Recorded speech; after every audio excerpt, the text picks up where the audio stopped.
বিন ওয়ালিদ রাদিয়াল্লাহু তাআলা অষ্টম হিজরিতে মুসলিম হয়েছেন, মক্কা বিজয়ের আগে। তো মক্কা বিজয়ের আগে যখন মুসলিম হয়েছেন, এর আগে কি করছেন? কাফিরদের সাথে যুদ্ধ করেছেন।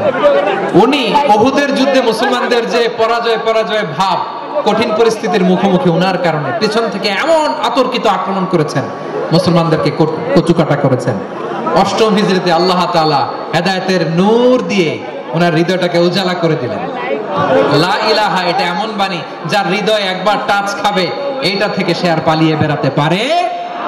ঝিনুকের ভেতর লুকিয়ে থাকে যেমন মতি, ঝিনুকের ভেতর লুকিয়ে থাকে যেমন মতি, কালমা শাহাদাতে আছে আল্লাহর জ্যোতি, কালমা শাহাদাতে আছে আল্লাহর জ্যোতি। ঠিক কিনা বলেন? মক্কা বিজয়ের আগে মুসলিম হলেন, হওয়ার পরে বিশ্বনবীর টার্গেট ফুলফিল হলো। ওই যে টার্গেট করে রেখেছেন আর দোয়া করেছেন, খালিদ বিন ওয়ালিদ যদি মুসলিম হয় তাকে আমি মিলিটারি চিফ বানাবো। ওনাকে আজান শিখান নাই, ওনারে কান ধইরা নামাজের এই মাথা থেকে ওই মাথা আনান নাই, ফিকহি কোরআনের সূক্ষ্ম তাফসীর ওনারে শিখান নাই, অ্যাম্বাসেডর বানান নাই। বিষ্ণু ইসলাম উনাকে সামরিক অভিযানে প্রেরণ করেছেন। সামরিক অভিযানে তিনি প্রেরণ করেছেন। উনার জীবদ্দশায় উনার নেতৃত্বে যতগুলো যুদ্ধ হয়েছে, একটা যুদ্ধেও তিনি পরাজয় বরণ করেন নাই। ওমর ফারুকের সময়কালে তিনি চিফ অফ মুসলিম মিলিটারি, মানে মুসলিম সেনাপতি হয়েছেন। যশোর আওয়াজ করো, ঠিক কিনা বলো? সেনাপতি, মুসলিম সেনাপতি। গোটা বিশ্ব আমার নবীর কাছ থেকে শিখে নাও। খালিদ বিন ওয়ালিদ, ওনাকে বিশ্বনবী একটা উপাধি দিয়েছেন। উপাধিটা হচ্ছে সাইফুল্লাহিল মাসলুল, আল্লাহর নাঙ্গা তরবারি, আল্লাহর খোলা তরবারি, দ্য ওপেন সোর্ড অফ আল্লাহ। খালিদ বিন ওয়ালিদ, মুসলিম সেনাপতি। হাসান বিন সাবিত, নাম শুনছেন? দেখি উনি কি ছিল বলেন? রাসূলের সভা কবি, কালচারাল হিজিমনিকে ডিফিট করার জন্য। উনি ভালো অস্ত্র চালানো জানতেন না, ওই কাজে উনি যেতেন না। উনার ছিল কাব্য প্রতিভা। কাব্য প্রতিভা, কাফিররা কবিতা দিয়ে নবীকে গালি দিত। বিশ্বনবী বলতেন, ইয়া হাসান আজিব আন রাসূলিল্লাহ, তুমি নবীর হয়ে কাফেরদের এই কথাগুলোর জবাব দাও। বিশ্বনবীর একটা মিম্বার ছিল। বিশ্বনবীর মিম্বারের পাশাপাশি মসজিদে নববীতে এই হাসান বিন সাবিতের জন্য বিশ্বনবী একটা স্পেশাল মিম্বার বানিয়ে দিয়েছেন। এখান থেকে তুমি জবাব দাও। এবং বিশ্বনবী বলেছেন, আল্লাহুম্মা আইয়িদহু বিরূহিল কুদুস, আল্লাহ হাসান আমার পক্ষে জবাব দেয়, তুমি জিব্রাইল মারফত তাকে সাহায্য পাঠাইয়া দিও। রাসূল সাল্লাল্লাহু আলাইহি ওয়াসাল্লামের সভা কবি, the poet of the prophet, নবীর কবি। উনি কবিতা দিয়ে এমন উচ্চাঙ্গের ভাষায় কবিতা দিয়ে তিনি জবাব দিতেন, কাফিরদের গা শিহরে যেত, তাদের হৃদয়ে আগুন ধরে যেত। তাহলে এরকম কবিরও দরকার আছে না নাই? এখন যাকে আল্লাহ দিছে কাব্য প্রতিভা, এরা যদি আপনি যুদ্ধের ময়দানে পাঠান হবে? যারা দিছে সুরেলা গলা, এরা যদি অ্যাম্বাসেডর বানান হবে না। হাসান বিন সাবিত ছিলেন বিষ্ণু ইসলামের কবি। হুযায়ফা ইবনুল ইয়ামান বিশ্বনবীর গোয়েন্দা বিভাগের প্রধান। কিসের প্রধান? হুযায়ফা ইবনুল ইয়ামান। ওনার ছিল ডিটেকটিভ মাইন্ড, ডিটেকটিভ মাইন্ড, গোয়েন্দা বিভাগের প্রধান। এবং উনি হচ্ছেন সাহিবু সিররি রাসূলিল্লাহ, রাসূল সাল্লাল্লাহু আলাইহি ওয়াসাল্লামের গোপন তথ্যের ধারক বাহক। নবীর যেই কথা কেউ জানে না, সব হুযায়ফার পেটের ভিতরে ছিল। সুবহানাল্লাহ পড়ে। মদিনার যত ইহুদিদের একটা লিস্ট ছিল, এই লিস্ট শুধু দুইজন জানতো, বিশ্বনবী আর হুযায়ফা।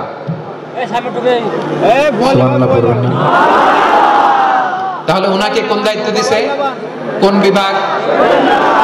যশোর আওয়াজ করো, কোন বিভাগ? গোয়েন্দা বিভাগের হেড ছিল।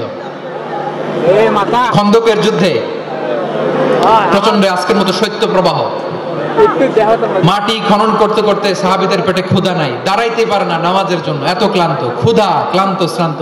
বিশ্বনবী বললেন, কে আছো? এই কঠিন শীত, এই ভয় আর ক্ষুধার মধ্যেও খন্দকের পরীক্ষার টপকে শত্রু শিবিরে যে আমাকে তথ্য দিবা, কে আছো? কারো গায়ে শক্তিই নাই যে দাঁড়াবে, কেউ দাঁড়ায় না। বিশ্বনবী তখন নিজে হুযায়ফাকে ডাক দিলেন, হুযায়ফা, যে আমাকে আজকে শত্রু শিবিরের তথ্য এনে দিবে, সে জান্নাতে আমার মোরাফাকা, আমার সঙ্গী হবে। হুযায়ফা রাদিয়াল্লাহু ইবনুল ইয়ামান জীবনের ঝুঁকি নিয়ে এই ক্ষুধা, শৈত্য প্রবাহ, কোল্ড ওয়েভসকে উপেক্ষা করে পরীক্ষা টপকে শত্রু শিবিরে যে সবার কথাগুলো চুপে চুপে শুনে বিশ্বনবীর দরবারে এসে গোয়েন্দাদের মতো তথ্য সরবরাহ করেছে।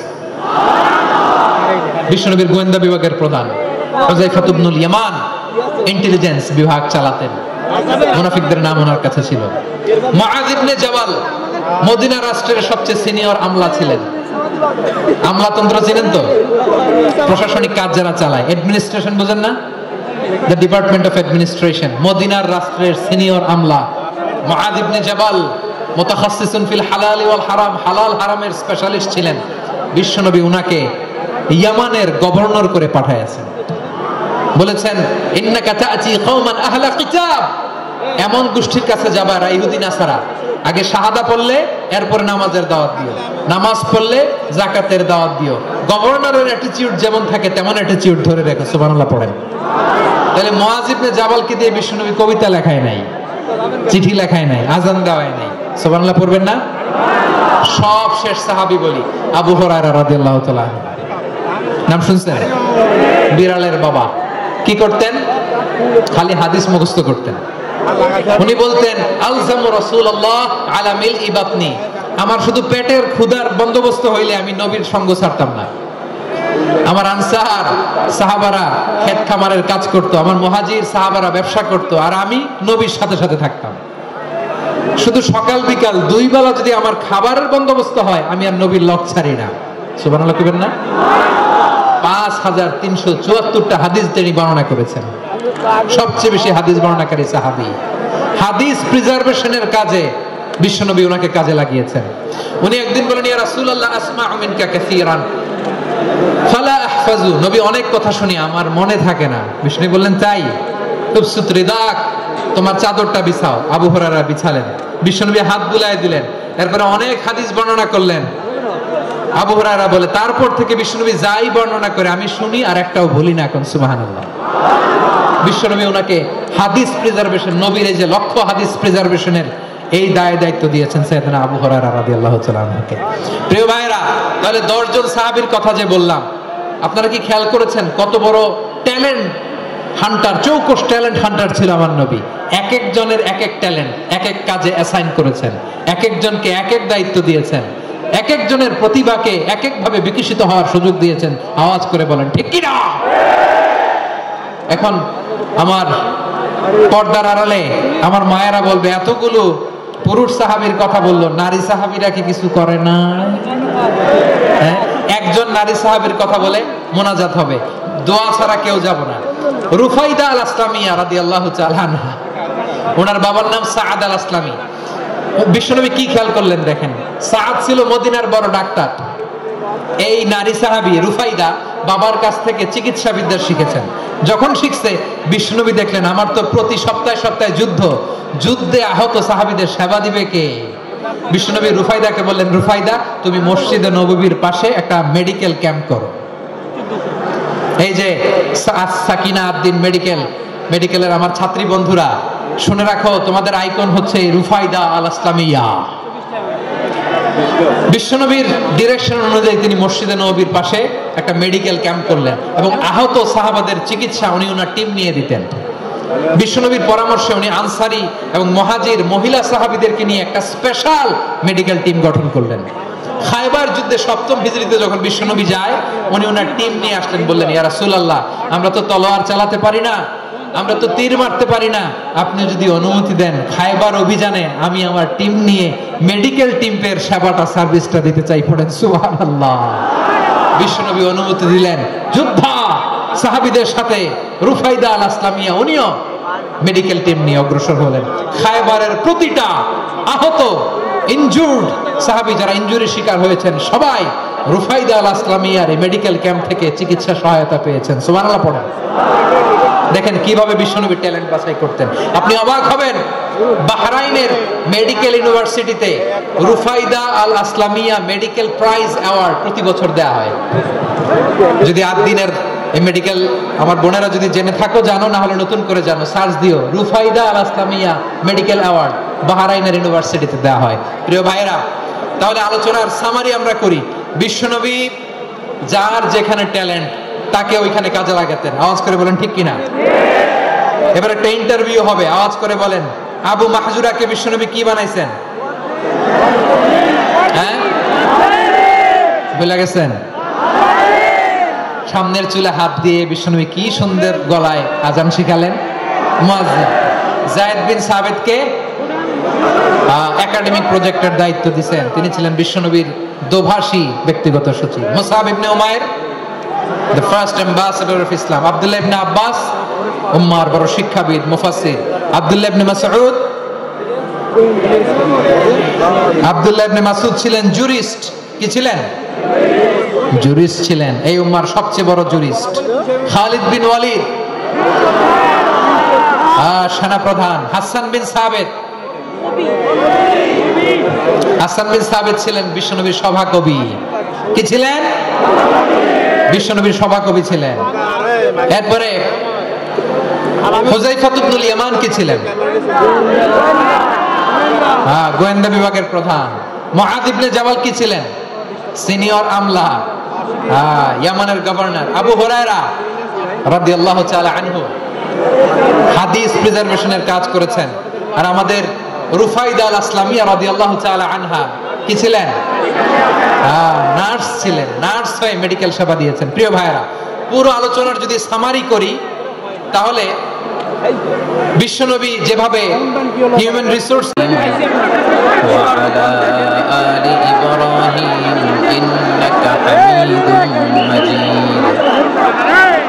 সকল প্রশংসার মালিককে, সকল ক্ষমতার উৎসকে, কেউ যেটা পারে না পারে কে, কেউ যেটা দেখে না দেখে কে, সে আল্লাহর দরবারে আমরা শুকরগুজার হচ্ছি। আমরা সবাই পড়ছি কালিমাতুশ শুকর, আলহামদুলিল্লাহ। সবাই একসাথে গলা ছেড়ে দিয়ে আওয়াজ করে পড়ুন রব্বানা লাকাল হামদ হামদান কাসীরান তাইয়িবান মুবারাকান ফীহি ইয়া রাব্বি লাকাল হামদু কামা ইয়ানবাগি লিজালালি ওয়াজহিকা ওয়া আযীমি সুলতানিকা লাকাল হামদু বিল ঈমান লাকাল হামদু বিল ইসলাম লাকাল হামদু বিল কুরআন। আল্লাহ রাব্বুল ইজ্জা ওয়াল জালালের দরবারে শুকরিয়া জ্ঞাপনের পাশাপাশি আমি আজকের এই প্রোগ্রামের অর্গানাইজিং কমিটিকে অন্তরের অন্তঃস্থল থেকে ধন্যবাদ জানাতে চাই যে আদ-দ্বীন ফাউন্ডেশন অথরিটি তারা 3 দিন ব্যাপী যশোরের পুলের হাটে এরকম চমৎকার গোছানো ওয়েল অর্গানাইজড একটা তাফসীরুল কোরআনের প্রোগ্রামের আয়োজন করেছে। আমি আল্লাহর শুকরিয়া জ্ঞাপনের পাশাপাশি তাদেরকে আমার অন্তরের অন্তঃস্থল থেকে শুকরিয়া, ধন্যবাদ এবং মোবারকবাদ জানাতে চাই। আজকের প্রোগ্রামে উপস্থিত আছেন বৃহত্তর খুলনা বিভাগের ব্যবসায়ী ভাইয়েরা, কর্মজীবী ভাইয়েরা, ছাত্র ভাইয়েরা, পর্দার আড়ালে মহিলা প্যান্ডেলে আমার মায়েরা, বোনেরা উপস্থিত আছেন। কওমি মাদ্রাসার মুহতামিম বৃন্দ, আলিয়া মাদ্রাসার প্রিন্সিপাল হুজুর, শিক্ষক বৃন্দ, ছাত্রবৃন্দ, ইমাম সাহেব, খতিব সাহেব, মুয়াজ্জিন সাহেব, আইন শৃঙ্খলায় কর্মরত ভাইয়েরা, ভলান্টিয়ার্স, মিডিয়া কর্মী, সাংবাদিক বন্ধুরা, ইউটিউবার্স, আমি সবাইকে অন্তরের অন্তঃস্থল থেকে শুভেচ্ছা জানিয়ে শুরু করতে চাই।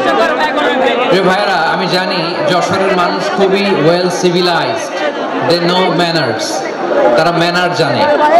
অতিথির সাথে কেমন আচরণ করতে হয় যশোরের লোকেরা এটা জানে কি জানে না বলেন?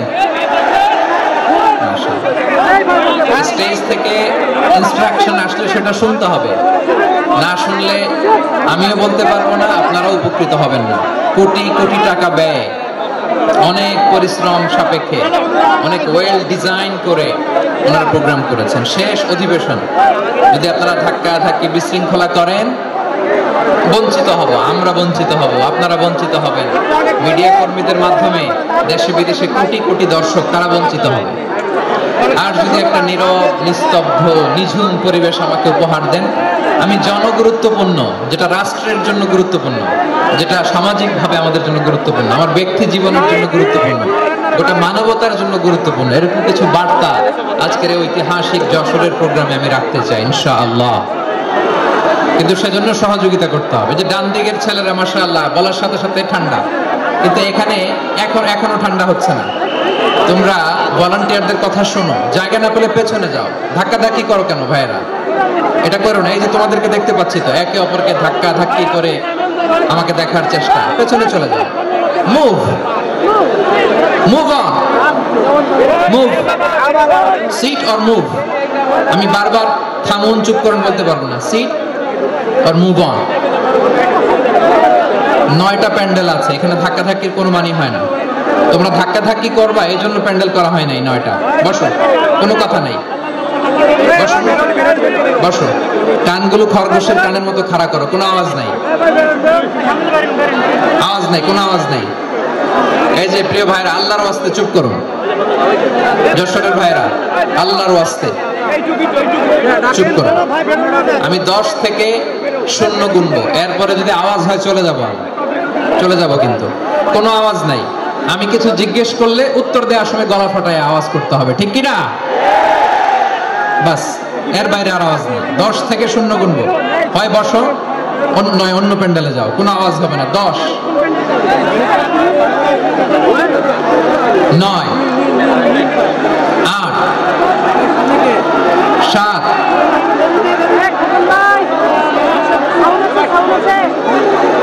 6, 5, 4,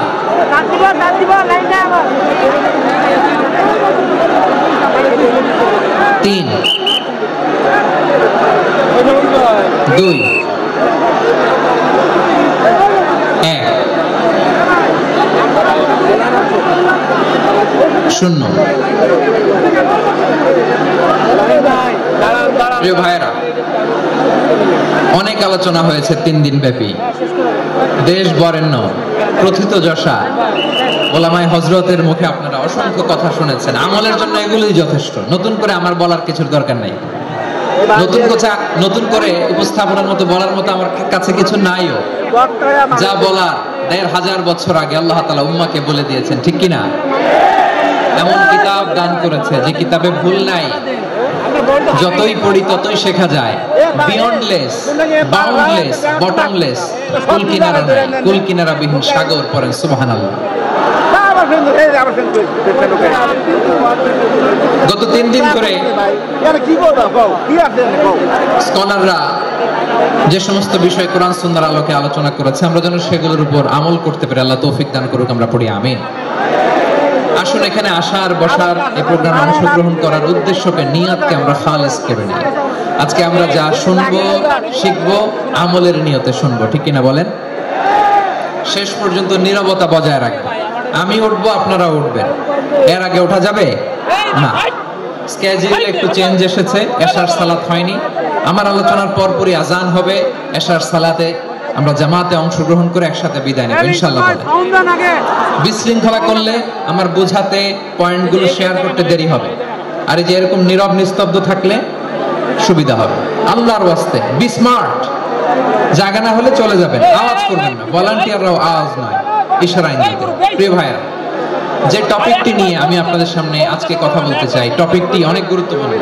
টপিকটি হচ্ছে হিউম্যান রিসোর্স ডেভেলপমেন্ট, মানব সম্পদ উন্নয়ন।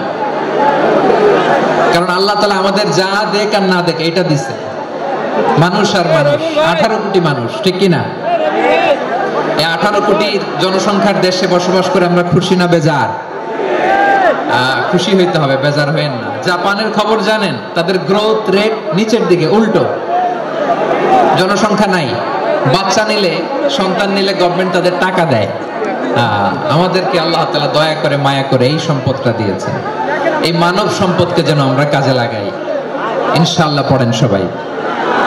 হিউম্যান রিসোর্স ডেভেলপমেন্ট অনেক জনগুরুত্বপূর্ণ বিষয়, খুব সেনসিটিভ বিষয়। বুঝতে হবে যশোরের স্মার্ট ছেলেরা, যে আমি যাদেরকে দেখতে পাচ্ছি, all are the Gen Z of Jashore. Gen Z ওরা স্মার্ট, ওরা ইশারা ইঙ্গিতে কাজ করে। এই যে পুরো গদি উল্টায় দিছে, ঠিক কি না? 24-এর ছাত্র নাগরিক অভ্যুত্থান আমাদের দেখিয়ে দিচ্ছে কিভাবে চোখের ইশারায় গদি উল্টে দিতে হয়। জেনজিদের নিয়ে বসেছে, ওরা তো স্মার্ট, ওরা ডিস্টার্ব করবে না। মেহরবানি করে আমার সাথে কানেক্ট করো, 1 to 1, brain to brain, eye to eye, eye contact করো আমার সাথে, তাকাও। কষ্ট হলো আমার দিকে তাকাও, আওয়াজ করা যাবে না, আমার দিকে তাকাও। প্রিয় ভাইরা,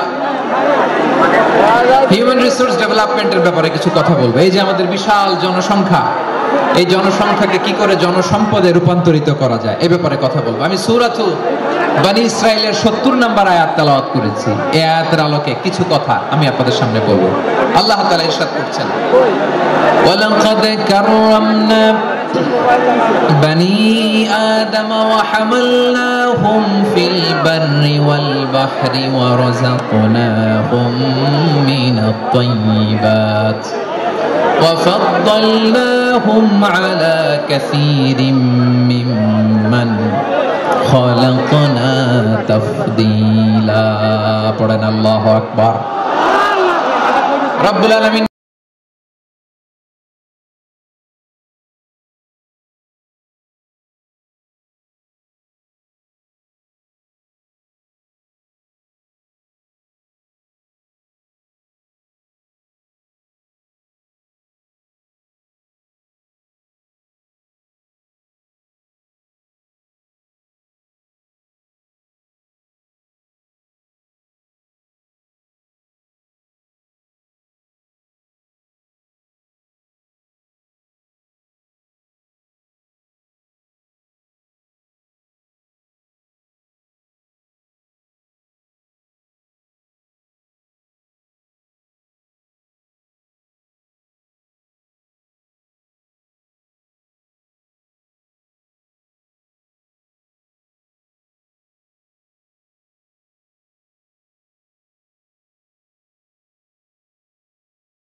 في كتاب مبين الله أكبر রব্বুল আলামিন বলেন ভূপৃষ্ঠে বিচরণশীল যত প্রাণী আছে সব প্রাণীগুলোকে আমি আল্লাহ আমার নিজের কুদরতে রিজিকের বন্দোবস্ত করি। এই প্রাণীগুলো কোথায় থাকে কোথায় যায় সব জায়গায় আমি রিজিক পৌঁছে দেই। রিজিক কেউ দিতে পারে না, রিজিকের মালিক কে? রিজিকের মালিক তিনি আল্লাহ। এজন্য আল্লাহ তাআলা বললেন ওয়ারাযাকনাহুম মিনাত তাইয়্যিবাত। এরপরে আল্লাহ বললেন ওয়াফাদ্দালনাহুম আলা কাসীরিম মিম্মান খালাকনা তাফদীলা। আমি যত প্রাণী সৃষ্টি করেছি সকল প্রাণীর মধ্যে মানুষের মর্যাদা শ্রেষ্ঠত্ব আমি দিয়েছি। সুবহানাল্লাহ পড়েন। তাহলে এক নম্বরে আল্লাহ বললেন আমি বনি আদমের মর্যাদা বাড়ালাম। এরপরে বললেন স্থলে এবং সমুদ্রে চলাচলের জন্য যানবাহন দিলাম। তিন নম্বরে আল্লাহ বললেন পবিত্র রিজিকের ব্যবস্থা করে দিলাম। এরপরে আল্লাহ বললেন যত প্রাণী আছে সৃষ্টি আছে সবগুলার উপরে আমি মানুষকে শ্রেষ্ঠত্ব দিলাম। সুবহানাল্লাহ। তাহলে সবচেয়ে বেশি শ্রেষ্ঠত্ব মানুষের। কার? মানুষের। শুধু তাই নয় প্রিয় ভাইরা, আকাশ এবং জমিনে যা কিছু আছে সবকিছু মানুষের জন্য, মানুষের কল্যাণে, মানুষের প্রয়োজনে, মানুষের বশীভূত করে সৃষ্টি করেছেন কে? রব্বুল আলামিন বলেন হুয়াল্লাযী খালাকা লাকুম মা ফিল আরদি জামিআ। এই জমিনের মধ্যে যা কিছু আমি আল্লাহ সৃষ্টি করেছি সব কিছু আমি মানুষের জন্য সৃষ্টি করেছি। পড়েন সুবহানাল্লাহ। ওয়াল্লাযী খালাকা লাকুম মা ফিল আরদি জামিআ। যা আছে সব আমাদের জন্য, সব আমাদেরকে সার্ভিস দেওয়ার জন্য, আমাদের উপকারের জন্য, আমাদের কল্যাণের জন্য। আওয়াজ করে সবাই পড়ুন আল্লাহু আকবার। অন্য আল্লাহ বললেন ওয়াসাখখারা লাকুম মা ফিস সামাওয়াতি ওয়া মা ফিল আরদি জামিআন মিন ইন্না ফি যালিকা লাআয়াতিন লিকাওমি ইয়াতাফাক্কারুন।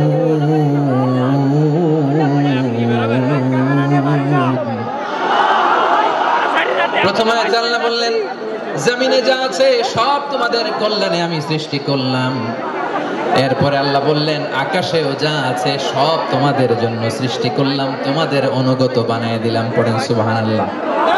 মানুষের কি ব্রেইন দেখে মানুষ জমিন ছেড়ে আকাশে চলে যায়। পাখি দেখে মানুষের শখ হলো পাখি যেহেতু উঠতে পারে আমরাও পারবো। অরবিল রাইট, উইলবার রাইট, দুই ভাই মিলে আঁকা ঝোঁকা করতে করতে করতে করতে প্লেন বানায় ফেললো। সুবহানাল্লাহ। এখন পাখিও ওরে আমরাও ওরি। এরপরেই মানুষের কৌতূহল থামে না এখানে। মানুষ চলে গিয়েছে চাঁদে। কোথায় গেছে? এখন কিন্তু চাঁদে জমি বিক্রি হয় জানেন?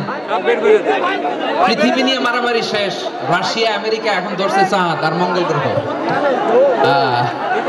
এখন চাঁদে জমি বিক্রি হয়, মঙ্গলে জমি বিক্রি হয়।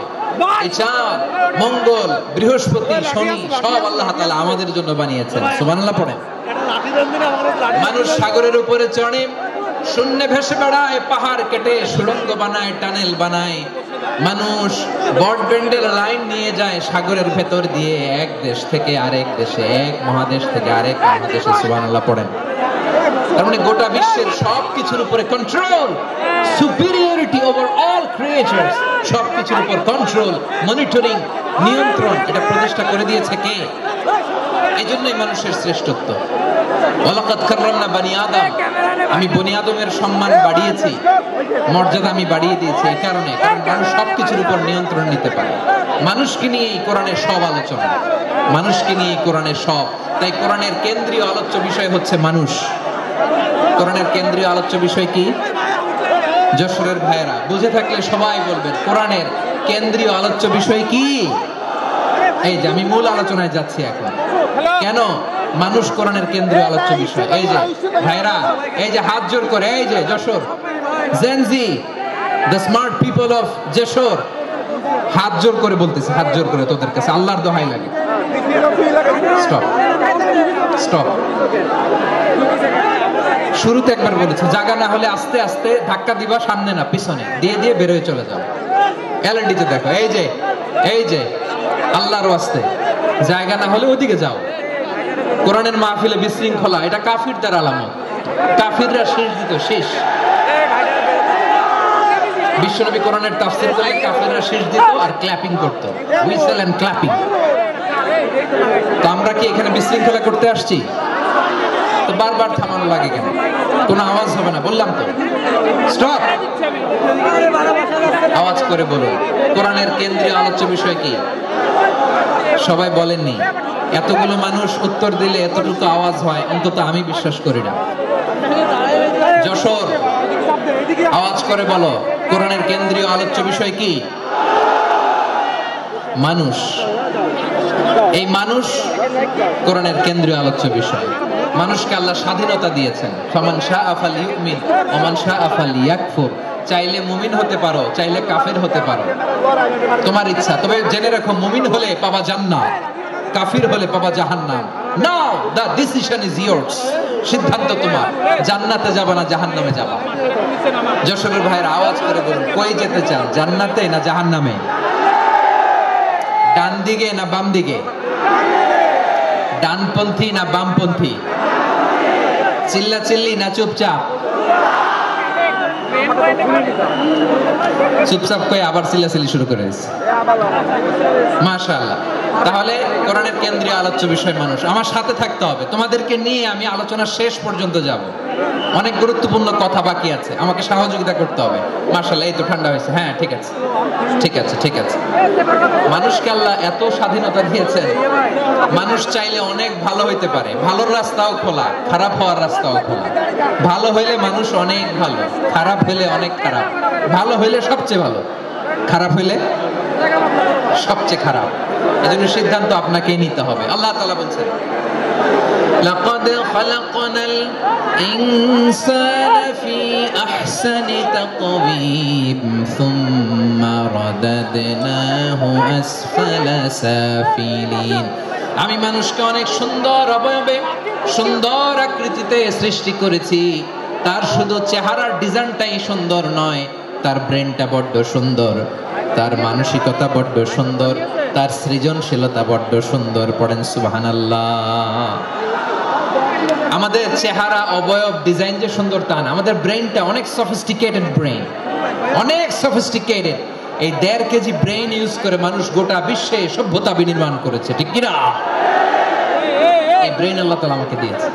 এটার কাজে লাগালে, আপনার সিক্স সেন্স কাজে লাগালে আপনি অনন্য মানুষ হয়ে উঠবেন, মহামানবে রূপান্তরিত হবেন।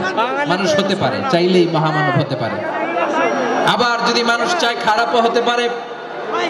আল্লাহ বললেন শুধু ভালোই না, ভালো হতে চাইলে অনেক ভালো তুমি হতে পারো, আবার খারাপ হতে চাইলে অনেক খারাপ তুমি হতে পারো। সুম্মা রাদাদনাহু আসফালা সাফিলিন।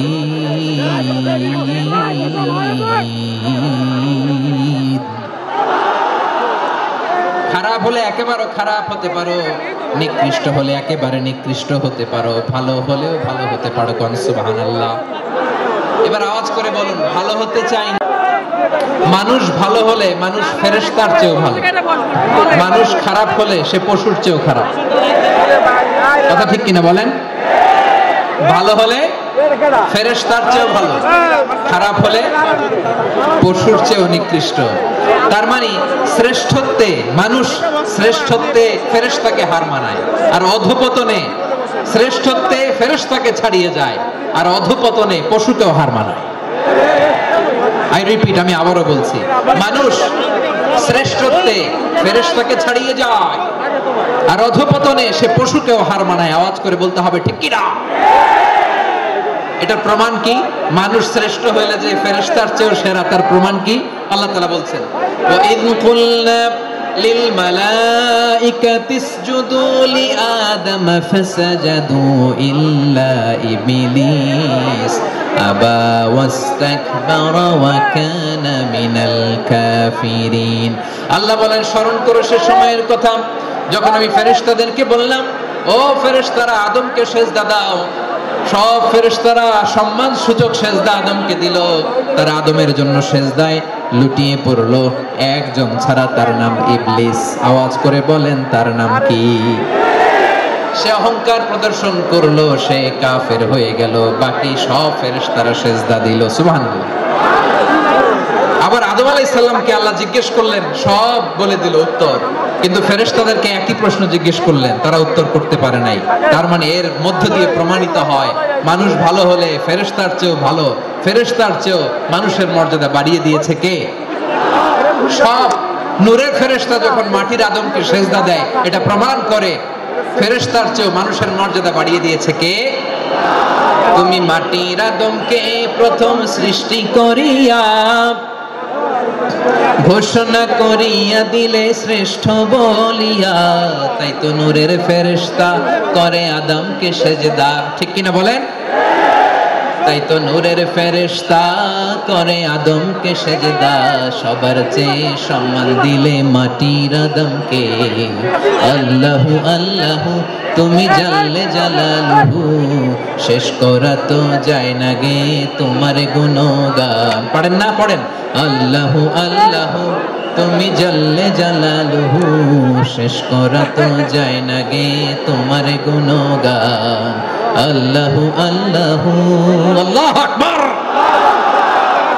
আদমের মর্যাদা বেশি, মানুষের মর্যাদা বেশি, মানুষ শ্রেষ্ঠ তার প্রমাণ নূরের ফেরেশতা মাটির আদমকে সেজদা করে আওয়াজ করে বলেন ঠিক কি না? তাহলে মানুষ ভালো হলে ফেরেশতার চেয়ে ভালো। আবার মানুষ যদি খারাপ হয় সে পশুর চেয়েও খারাপ। অধপতনে পশুত্বকে হার মানায়। তার প্রমাণ কি? তার প্রমাণ হচ্ছে যশোরের ভাইরা দেখবেন পত্রিকায় নিউজ পেপারে মাঝে মাঝে এরকম দেখা যায়, এক মানুষ আরেক মানুষকে হত্যা করে 20 টুকরা করে বস্তার ভিতরে ভরেছে। আপনারা এই নিউজ পড়েন নাই না? দেখেন নাই? দেখছেন? মানুষ মানুষকে হত্যা করে কয় টুকরা? জোরে বলেন। এখানে ক্ষান্ত হয় না, আবার কোথায় ভরছে? বস্তার ভেতরে। আচ্ছা, বুঝে থাকলে আওয়াজ করে বলেন, কোনদিন শুনছেন একটা হাতি আর একটা হাতিকে হত্যা করে 20 টুকরা করছে, এরপরে বস্তার ভিতরে ভরছে? হইছে? তাহলে দেখেন, মানুষ যদি খারাপ হয় সে পশুকেও হার মানায়। চিল্লায় বলো ঠিক কি না? এমনও দুশ্চরিত্র মানুষ আছে যার নজর থেকে 6 মাসের ছোট্ট মেয়ে থেকে শুরু করে 80 বছরের বৃদ্ধারাও নিরাপদ নয়। পশুকেও হার মানে। মানুষের ঘর জ্বালিয়ে পুড়ে মেসাকার করে দেয়, জনপদের পর জনপদ জ্বালায় দেয়। এরকম আছে না নাই? বোমা মেরে শহরগুলো উড়িয়ে দেয়। এই যে ইসরায়েল গাজার মধ্যে যে অ্যাটাক করেছে, এরা মসজিদ মানে নাই, মসজিদে বম ফেলেছে। এরা খ্রিস্টানদের চার্চ গির্জা মানে নাই, গির্জায় বম ফেলেছে। পৃথিবীর ইতিহাসে never happened in the history of the world that someone bombed on a hospital, on an ICU center. এমন হাসপাতাল যেখানে আইসিইউর রোগীরা আছে, ওই হাসপাতালের উপরও ইসরায়েলি সৈনিকেরা বোমা মেরেছে। জোরে বলেন ঠিক কিনা? এরা মানুষ? আওয়াজ করে বলেন, এরা মানুষ না। প্রিয় ভাইয়েরা, চোখ কান নাক মুখ থাকলেই মানুষ না। যা সামনে দেখেন এগুলো সব মানুষ না, এগুলো জনসংখ্যা। এগুলো কি? সবাই বলুন, এগুলো কি? বাড়ছে জনসংখ্যা, কমছে মানুষ।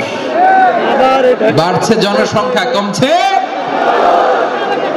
এই দুনিয়া এখন তো আর সেই দুনিয়া নাই, মানুষ নামের মানুষ আছে দুনিয়া বোঝাই, সেই মানুষের ভিড়ে আমার আসল মানুষ না। ঠিক কিনা? আসল মানুষের বড্ড অভাব, আসল মানুষের বড্ড অভাব। আমার ভাইয়েরা, মানুষ খারাপ হলে পশুকেও হার মানায়। আচ্ছা, আওয়াজ করে বলেন, এই যশোরের ছেলেরা দিক তাকাও, আওয়াজ করে বলেন, যে ইসরায়েলি সোলজাররা উপর থেকে বোমা মারল, তারাও মানুষ? তারাও কি? ওরাও রক্তে মাংসে মানুষ, ওদেরও পরিবার আছে। বোমা মেরে যে মেয়েটাকে তারা অনাথ বানায়, ইয়াতিম বানায়, ও কিন্তু বাসায় ওর মেয়েটাকে রেখে আসছে। ঠিক কিনা বলেন? বম্বিং করে যে বাবাকে মেরে, স্বামীকে মেরে স্ত্রীকে বিধবা বানায়, তারও ঘরে স্ত্রী আছে। উপর থেকে বোম মেরে মানুষ মেরে দিচ্ছে, তারাও মানুষ। 1945 সালের 6 আগস্ট আমেরিকান সোলজাররা হিরোশিমায় বোম মেরেছে। আমি নিজে দেখে এসেছি জাপানের হিরোশিমাতে। সকাল 8:15 মানুষ কেউ অফিসে যাচ্ছিল, কেউ খেতে খামারে কাজ করতে যাচ্ছিল, লিটল বয় নামে একটা বোম মেরেছে তারা। এই বোমের আঘাতে, পারমাণবিক এই বোমার রেডিয়েশনে আঘাতে বোম ব্লাস্ট হওয়ার পরে মুহূর্তের মধ্যে 1,40,000 নাই। উপর থেকে যারা মারতেছে এরাও মানুষ, যাদেরকে মারলো তারাও। তার মানে মানুষে মানুষে পার্থক্য আছে না? নেই, মানুষে মানুষে পার্থক্য আছে। নাক কান চোখ মুখ থাকলেই মানুষ নয়। বাড়ছে জনসংখ্যা, কমছে মানুষ, চিল্লায় বলো ঠিক কি না? তাহলে আমরা বুঝলাম মানুষ ভালো হলে অনেক ভালো, খারাপ হলে অনেক খারাপ। ও আমার কলিজার টুকরা যশোরের ভাইয়েরা, আসুন না 3 দিন ব্যাপী এই তাফসীরুল কোরআনের ঐতিহাসিক প্রোগ্রাম থেকে আমরা সিদ্ধান্ত নেই আমরা ভালো মানুষ হব নাকি খারাপ মানুষ হব। কলিজা থেকে, প্রাণ থেকে আওয়াজ করে সবাই বলুন, ভালো মানুষ নাকি খারাপ মানুষ? ভালো মানুষ হইতে, ভালো মানুষ যারা জগৎটাকে এনলাইটেন করবে, যারা এনলাইটেন করবে, যারা সত্যের বীর সেনানী হয়ে দাঁড়াবে, যারা সত্যের পক্ষে কথা বলবে, যারা জালিমের মসনদকে ভেঙে খান খান করে দেবে, এরকম হওয়ার দরকার আছে না নাই? এরকম ভালো মানুষ আমরা হতে চাই কি চাই না? মানুষকে যত্ন নিলে মানুষ যে কত ভালো হয় আপনি কল্পনাও করতে পারবেন না। এই যে আপনাদের যশোরে যে ভালো ছেলেগুলো আছে, যে ভালো তরুণগুলো আছে, যে যুবকগুলো আছে, যে ভালো আলেমরা আছে, ভালো নেতারা আছে, সবাই যদি তাদের মতো হতো, পুরো যশোরটা একটা জান্নাতের টুকরা হয়ে যেত। আওয়াজ করে বলেন ঠিক কি না? মানুষকে নার্চারিং করলে, মানুষকে পলিশ করলে, মানুষকে গ্রুমিং করলে, মানুষকে সঠিক তারবিয়া দিলে মানুষ অনন্য হয়ে ওঠে। প্রতিটি মানুষ অনন্য। আমি অনন্য, আপনি অনন্য, আমরা সবাই অনন্য। সুবহানাল্লাহ বলেন। মানুষকে আল্লাহ তাআলা দিয়েছেন অসীম ক্ষমতা, অসীম ক্ষমতা। সুবহানাল্লাহ। একটা মানুষ পারে না এমন কিছু নাই, একটা মানুষ পারে না এমন কিছু নাই। বিশ্বাস করতে হবে, মানুষ যা কল্পনা করতে পারে ওইটা মানুষ করে দেখাতে পারে। যশোরের ভাইয়ের, আই রিপিট, আমি আবারও বলছি, এই চিল্লাচিল্লি করলে আমার এই গুরুত্বপূর্ণ কথা তোমরা মিস করবা, মিস করবা। কপাল পরা হয় না, আওয়াজ করে কপাল পরা হবে না। আমার দিকে তাকাও। মানুষ, মানুষ যা কল্পনা করতে পারে সেটা মানুষ করে দেখাতে পারে। তুমি তোমার কল্পনার রাজ্যকে সাজাও, তোমাকে হারাতে পারে এমন কোন শক্তি আল্লাহর জমিনে নাই। তোমার কি শক্তি, কি সম্ভাবনা তুমি জানোই না মিয়া। তুমি এদিকে তাকাও কেন? তোমার রাস্তা তো ওই দূরে।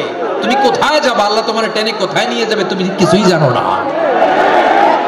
প্ল্যান বিগ, ড্রিম বিগ,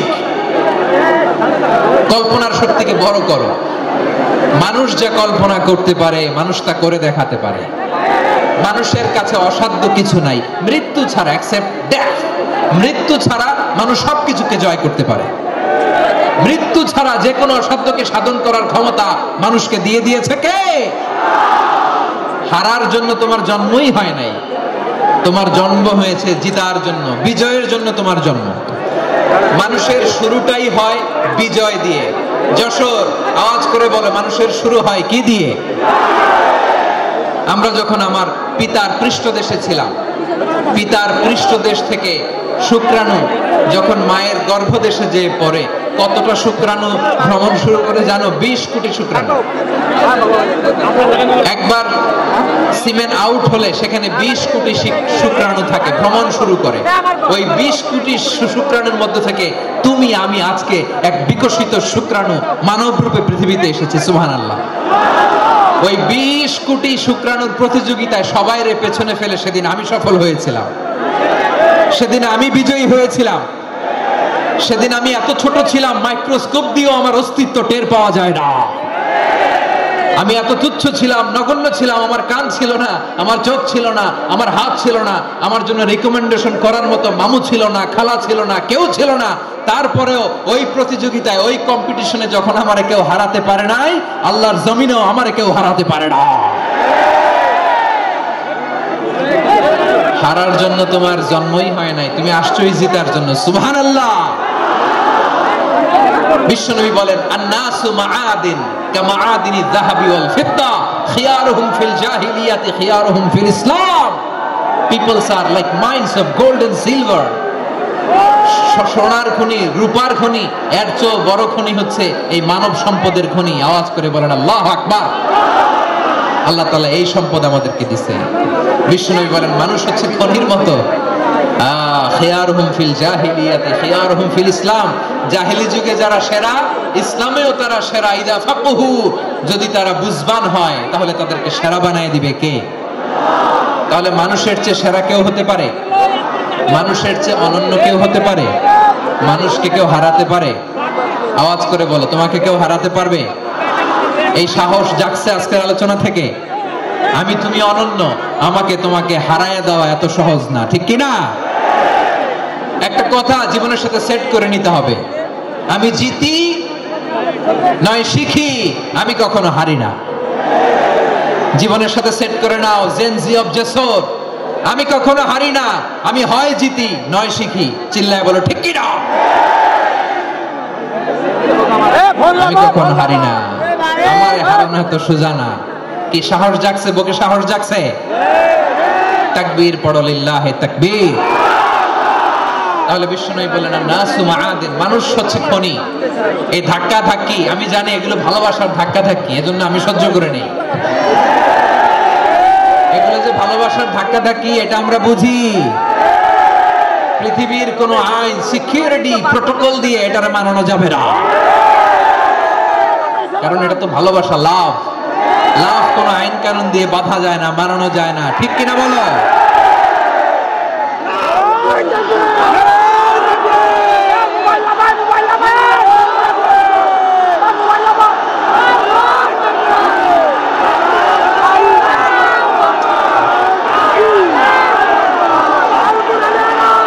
ঠিক আছে, বসুন বসুন বসুন। আল-নাসু মাআদিন, মানুষ হচ্ছে খনি। এই খনির যত্ন নিতে হবে। আমার মা বাবা যারা এসেছেন, আপনার ছেলে মেয়ের যত্ন নেন। আপনার ছেলের মধ্যে যে কি পটেনশিয়াল আপনি জানেন না। আপনার এই ছোট্ট অবুঝ ছেলেটাই আগামী দিনের শায়েখ আহমদুল্লাহ হবে। আপনার হেফজখানায় পড়া ওই ছোট্ট ছেলেটাই আগামী দিনের আল্লামা মামুনুল হক হবে। আপনার ওই ছেলেটা আমির হামজা হবে, আব্দুল হাই সাইফুল্লাহ হবে। এভাবে বড় বড় আলেম হবে, তারা যুগশ্রেষ্ঠ আলেম হবে। সেই একদিন এই বাংলাদেশের পার্লামেন্টে যে বক্তব্য দিয়ে যশোরের পক্ষে কথা বলবে। আপনি জানেন না, কাউকে ছোট করবেন না, আপনি ওর কনফিডেন্স আপনি কমাবেন না, আপনি কমাতে পারেন না। প্যান্ডেলে আমার যে মা বোনেরা আছেন, ছেলে মেয়েদেরকে কখনো ছোট করে কথা বলবেন না। ও যে কোথায় যাবে আপনি জানেন না। আপনি মা হয়ে তাকে সাহস দিবেন, তার কল্পনার জগৎটাকে সাজাতে তাকে উৎসাহিত করবেন, ঠিক কিনা বলেন? আর আমার প্যান্ডেলের আমার প্রিয় শ্রদ্ধাশীলা মায়েরা বোনেরা, আপনারা তো আরো দামি সম্পদ। বিশ্বনবী বলেন, আর দুনিয়া কুল্লুহা মাতা। আল্লাহ আল্লাহ আল্লাহ। বিশ্বনবীর কথার ওজন দেখেন, আর দুনিয়া কুল্লুহা মাতা ওয়া খায়রু মাতা'আদ দুনিয়াল মারআতুস সালিহা। বিশ্বনবী বলেন, দুনিয়ায় যা দেখো সব আল্লাহর দেওয়া অ্যাসেট, মানে সম্পদ। আর এত অ্যাসেটের ভিড়ে সবচেয়ে শ্রেষ্ঠ সম্পদ হচ্ছে নেককার নারী। সুবহানাল্লাহ। ভাইয়েরা, বোনের সাথে খারাপ আচরণ করো না। সন্তান মায়ের সাথে খারাপ আচরণ করো না। আমাদের মায়েরা আমাদের asset, they are our priceless asset. কারণ এই মায়েদের পেটে এসেছে আল্লাহর ওলিরা, এই মায়েদের পেটে এসেছে খান জাহান আলী, এই মায়ের পেটে এসেছে শাহজালাল ইয়ামানি, এই মায়ের পেটে এসেছে আল্লাহর সব নবীরা। নাকি নবীরা আকাশ থেকে ধপ করে জমিনে নেমে আসছে? মায়ের পেটে আসছে। এই মায়ের পেটগুলো খনি। আমার সম্মানিতা মায়েরা বোনেরা, নিজেকে ইসলাম দিয়ে সাজান, নিজেকে ইসলাম দিয়ে সাজান। নিজেকে পবিত্র রাখুন, নিজের আব্রু ইমান ইজ্জতের হেফাজত করুন, কোরআন পড়ুন, সুন্নাহ পড়ুন। আপনি জানেন না আপনার গর্ভে কে আসছে, কোন ক্ষণজন্মা পুরুষকে আল্লাহ তাআলা আপনার গর্ভে পাঠাবে আপনি জানেন না। মায়েরা নিজেদেরকে পবিত্র রাখুন, ইসলাম চর্চা করুন, কোরআন চর্চা করুন, নৈতিকতা দিয়ে নিজেকে সাজান। যশোরের জেনজি নিজেদেরকে প্রস্তুত রাখো আগামীর বাংলাদেশের জন্য। নৈতিকতা, মোরালিটি, ভ্যালিউজ দিয়ে নিজেকে সাজাও, ইসলাম দিয়ে নিজেকে সাজাও, কারণ আগামীর বাংলাদেশ ইসলামের বাংলাদেশ। বাংলাদেশের আসল পরিচয় ইসলাম। বাংলাদেশের আসল পরিচয় কি? সবাই বলে না। বাংলাদেশের আসল পরিচয় কি? এই ইসলাম নিয়ে আমরা সংসদ ভবন সাজাবো, রাজি আছি না নাই? শেকড় ভুলে যাওয়া যাবে না। আমরা ধাপে ধাপে শারিয়া আইনের দিকে যাব ইনশাআল্লাহ, কিন্তু জঙ্গিবাদ দিয়ে নয়, কট্টরপন্থা দিয়ে নয়। আমরা ইন্টেলেকচুয়ালি, গ্রাজুয়ালি, ধাপে ধাপে শারিয়া আইনের দিকে মুভ করব ইনশাআল্লাহ। বলো লিল্লাহি তাকবীর। এদেশের আসল পরিচয় সবাই বলে না, আওয়াজ করে। এদেশের আসল পরিচয়, এদেশে আজান শুনে সূর্য ওঠে শহর গ্রামে, এদেশে আজান শুনে সূর্য ডুবে সন্ধ্যা নামে, এদেশে সকল কাজে সবাই বলে বিসমিল্লাহ, এদেশে ভালো কিছু দেখে শুনে হাসি মুখে সবাই বলে মাশা আল্লাহ, সুবহানাল্লাহ সুবহানাল্লাহ সুবহানাল্লাহ সুবহানাল্লাহ সুবহানাল্লাহ সুবহানাল্লাহ সুবহানাল্লাহ সুবহানাল্লাহ। ও নবীন তরুণ তোমার কিসের এত ভয়, জেনে রেখো বাংলাদেশের আসল পরিচয়। বাংলাদেশের আসল পরিচয় ইসলাম। আওয়াজ তুলে বলো, আসল পরিচয় কি? এদেশে পরস্পরে দেখা হলে দেয় সালাম, এদেশে আমজনতার হৃদয় জুড়ে পাক কালাম। ঠিক কি না? এদেশে বিপদ এলে সর্বজনে সর্বক্ষণে দোয়া পড়ে ইন্না লিল্লাহ সুবহানাল্লাহ সুবহানাল্লাহ সুবহানাল্লাহ সুবহানাল্লাহ। এদেশে আজান শুনে সূর্য ওঠে শহর গ্রামে, এদেশে আজান শুনে সূর্য ডুবে সন্ধ্যা নামে, এদেশে সকল কাজে সবাই বলে বিসমিল্লাহ, এদেশে ভালো কিছু দেখে শুনে হাসি মুখে সবাই বলে মাশা আল্লাহ সুবহানাল্লাহ। আওয়াজ করে সুবহানাল্লাহ সুবহানাল্লাহ সুবহানাল্লাহ সুবহানাল্লাহ। সবাই একসাথে সুবহানাল্লাহ সুবহানাল্লাহ সুবহানাল্লাহ সুবহানাল্লাহ। এদেশের আসল পরিচয় কি? আওয়াজ করে বলতে ভয় লাগে। এদেশের আসল পরিচয় কি? ইসলাম দিয়ে আমাদের সংসদ ভবন চলুক, আমরা চাই কি চাই না? বঙ্গভবনে লা ইলাহা ইল্লাল্লাহর পতাকা উড়ুক, আমরা চাই কি চাই না? প্রতিটি জেলা অফিসে, ডিসি অফিসে লা ইলাহার পতাকা ঝুলুক, আমরা চাই কি চাই না? কারা কারা চাই হাত তুলে আল্লাহরে দেখায়।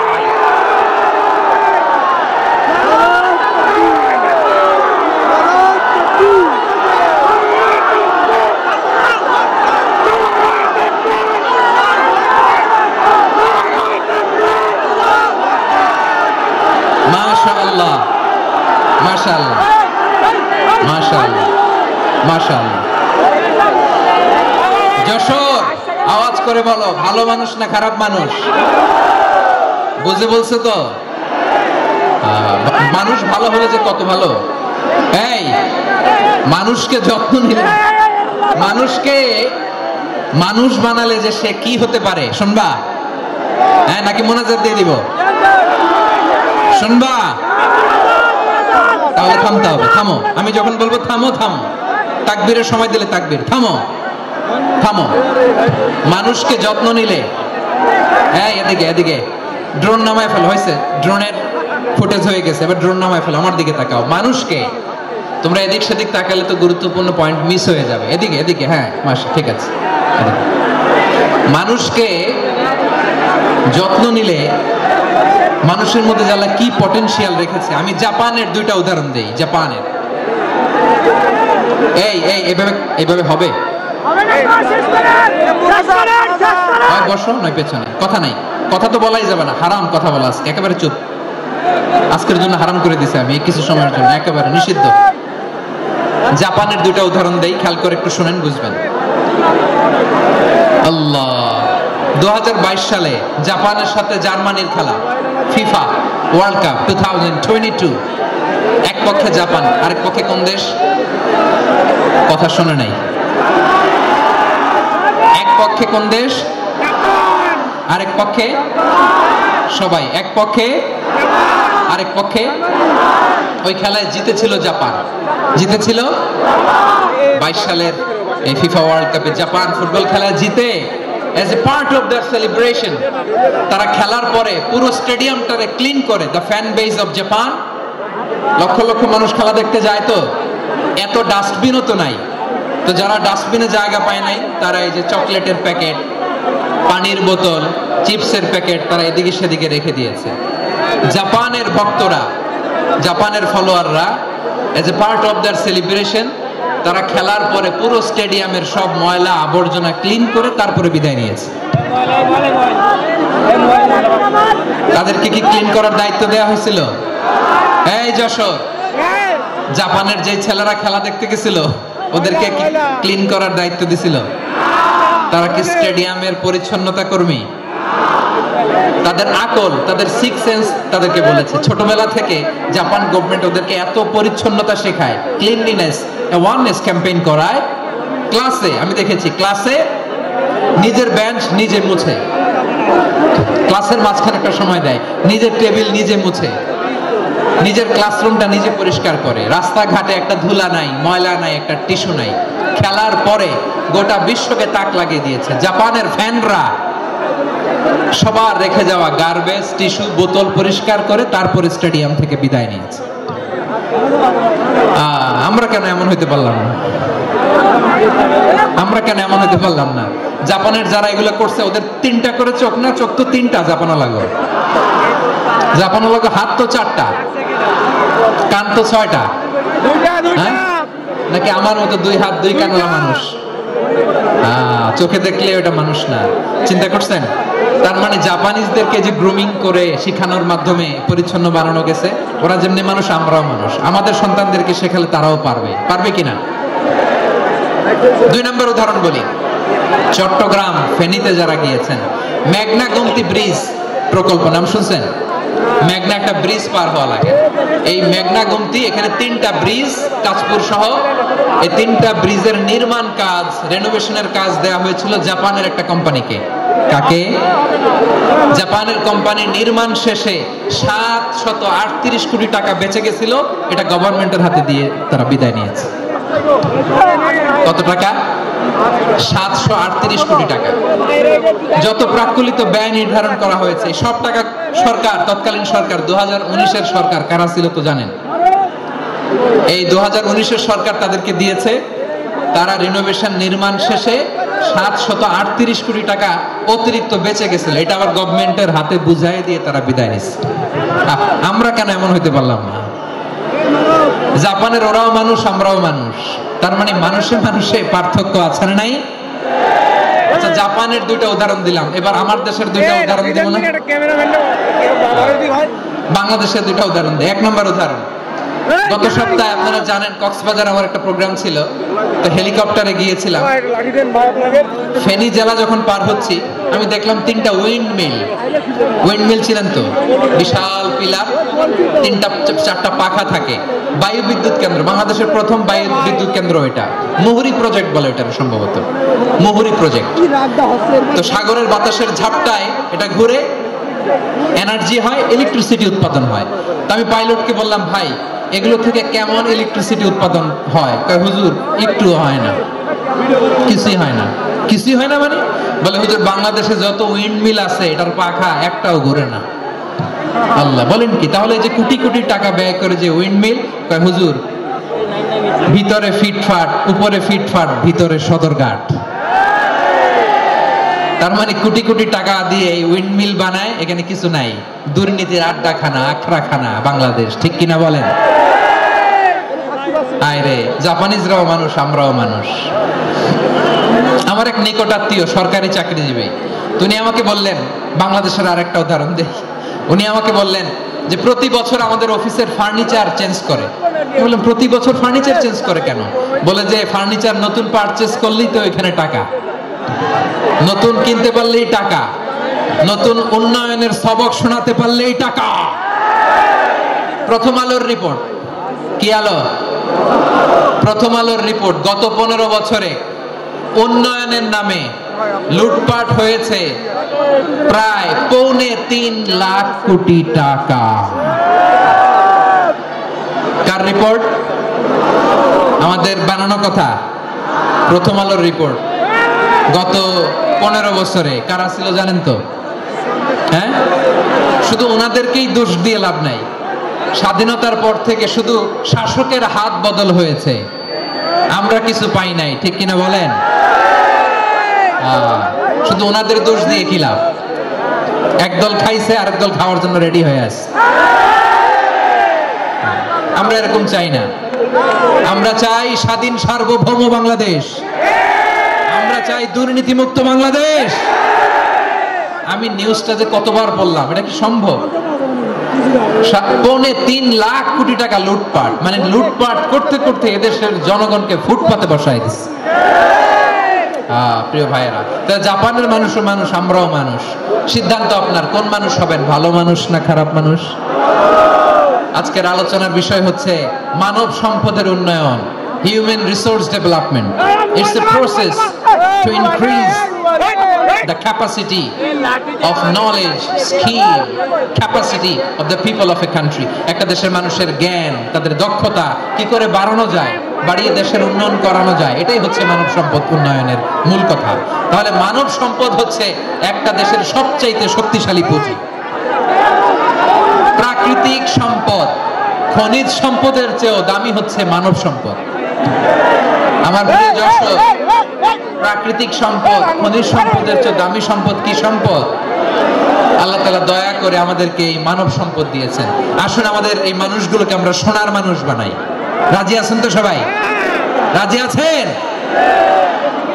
মানুষ পারে না এমন কোনো কিছু নাই, চাইলে সব পারে। এজন্য মানুষকে তারবিয়া দিতে হবে, যথাযথভাবে তাদেরকে গড়তে হবে। আসুন আমরা সিরাতের আয়নায় বিশ্বনবীর জীবনী থেকে দেখি তিনি কিভাবে হিউম্যান রিসোর্সকে ম্যানেজ করতেন। যদি আপনাদের সময় হয়, দু একটা উদাহরণ দিয়ে আজকে আমি আমার আলোচনার বিদায় নেব। হবে সময় হবে কয়েক মিনিট?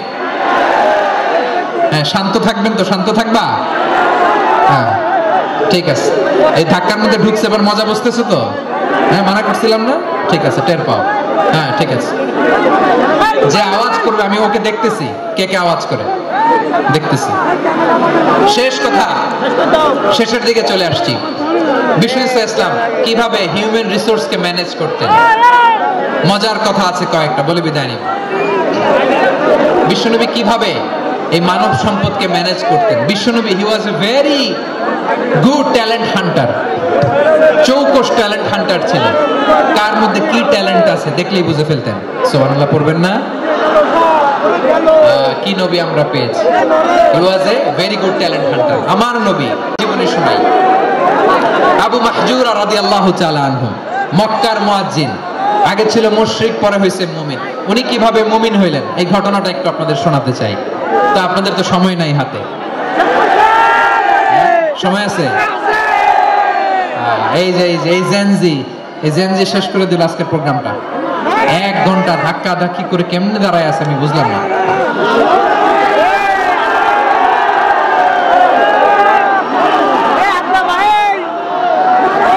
না না, তাকবির না, চুপ করতে হবে। What I need, you stop. Just shut up. চুপ। হ্যাঁ, ঠিক আছে। এবার আবু মাহজুরা রাদিয়াল্লাহু তাআলা আনহু কিভাবে মুসলিম হলেন, আওয়াজ করে শুনেন। হুনাইনের যুদ্ধ, 8ম হিজরি। বিষ্ণু ইসলাম হুনাইনের যুদ্ধ শেষে ফিরতেছেন, পথিমধ্যে বেলাল রাদিয়াল্লাহু তাআলা আনহু, এই যে আবার কথা, আই রে আল্লাহ রে, এখানে ধাক্কা থাকি কেন? চলে যাও, পেছনে যাও, যাও পেছনে যাও। কি আজীব তামাশা! যেখানে যাই এখানে ধাক্কা ধাক্কি, মারামারি, গায়ের উপরে, কাঁধের উপরে, শাউটিং। অনেক গুরুত্বপূর্ণ কথা পয়েন্ট করে নিয়ে আসে যে বলবো, এই শাউট করার কারণে প্রোগ্রামটাই নষ্ট করে দেয়। আসছে আমার ভালোবাসা দেখাইতে, প্রোগ্রামটা শেষ করে দিয়ে চলে যায়। স্টপ, বন্ধ করেন, বন্ধ করেন। আবার কথা বল, স্টপ। হুনাইনের যুদ্ধে 8ম হিজরি, কত হিজরি? সবাই বলেন না একটু, কত হিজরি? 8ম হিজরিতে হুনাইনের যুদ্ধে রাসূল সাল্লাল্লাহু আলাইহি ওয়াসাল্লাম ফিরে আসতেছেন মদিনায়। পথিমধ্যে বেলাল রাদিয়াল্লাহু তাআলা আনহু আযান দিচ্ছেন। কি দিচ্ছেন? তো পাশে ছিল মুশরিকদের একটা পল্লী, কিছু মুশরিক তরুণ, কিছু অমুসলিম কিশোর, তারা আযানকে ব্যঙ্গ করতেছে। আমাদের বাংলায় মুখ ভেঙানো বলে আর কি। বেলাল রাদিয়াল্লাহু তাআলা আনহু আযান দিচ্ছেন, ওই বাচ্চাগুলো মুশরিক, তো ওরা আযানকে ব্যঙ্গ করতেছে, বিকৃতি করে ওরাও আযান দিচ্ছে। উদ্দেশ্য হচ্ছে আযানকে নিয়ে ঠাট্টা করা। উদ্দেশ্য কি? ঠাট্টা করা। ব্যাপারটা মনে কষ্ট পাওয়ার মতো ব্যাপার না? কিন্তু বিশ্বনবী ওইখানে দেখেন কি খুঁজলেন। বিশ্বনবী খেয়াল করলেন অমুসলিম কিশোরদের মধ্য থেকে একটা কিশোরের গলাটা বড় দরাজ গলা, কণ্ঠটা বড় সুন্দর। খেয়াল করে দেখলেন যে কিছু কিশোর বেলালের আযানকে ব্যঙ্গ করে, বিকৃতি করে, কিন্তু একজনের কণ্ঠ দেখতে পাচ্ছেন না এত দূরে, কিন্তু কণ্ঠটা বড় সুন্দর, দরাজ গলা। বিশ্বনবী সাহাবীদেরকে বললেন, ধরো এগুলারে, ধরো। সবগুলারে ধরে বিশ্বনবীর সামনে আনা হলো। ওরা হাঁটু গেড়ে বসলো। বিশ্বনবী বললেন, তোমাদের মধ্যে কে যেন ব্যঙ্গ করে আযান দিচ্ছিল, তার গলাটা বড় উঁচু, গলার বেসটা বড় মজবুত, মেলোডিয়াস, সুমধুর কণ্ঠ। কে? আবু মাহজুরা বলে, আমার বন্ধুরা সবাই আমার দিকে আঙ্গুল দেখায়, আমি পড়ে গেছি বিপদে। রাসূল সাল্লাল্লাহু আলাইহি ওয়াসাল্লাম বাকি অমুসলিম তরুণদেরকে ছেড়ে দিলেন, বললেন তোমরা যাও। এবার আবু মাহজুরারে পাইছে। আবু মাহজুরার চুলের মধ্যে হাত দিলেন বিশ্বনবী, মাথায় হাত দিয়ে বললেন, এবার আযান দাও দেখি। আবু মাহজুরা বলে, আমি তো আযান দিতে জানি না, কারণ আমি তো বেলালেরটা শুইনা দিছি, আমার তো মুখস্থ নাই, আমি তো আযান দিতে জানি না। বিষ্ণু বললেন, জানো না? তাহলে আসো, আমি তোমারে শিখাই দেই। সুবহানাল্লাহ পড়া। আবু মাহজুরা হাঁটু গেড়ে বসে, বিশ্বনবীর মোবারক হাত আবু মাহজুরার চুলের মধ্যে। বিশ্বনবী আযানের মুআল্লিম আবু মাহজুরাকে বলতেছে, ঠিক আছে তোমারে শিখাই দিচ্ছি, আমি যা যা বলবো আমার সাথে সাথে বলো, পারবা? আবু মাহজুরা বলে, পারবো। বিশ্বনবী আযান দিচ্ছেন মাথায় হাত দিয়ে, আল্লাহু আকবার, আল্লাহু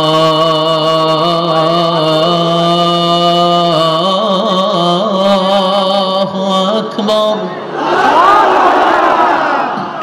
আবু মাহজুরা এই বাক্যটা পড়লেন। বিশ্বনবী দ্বিতীয় বাক্য পড়তে আরম্ভ করলেন, আল্লাহু আকবার,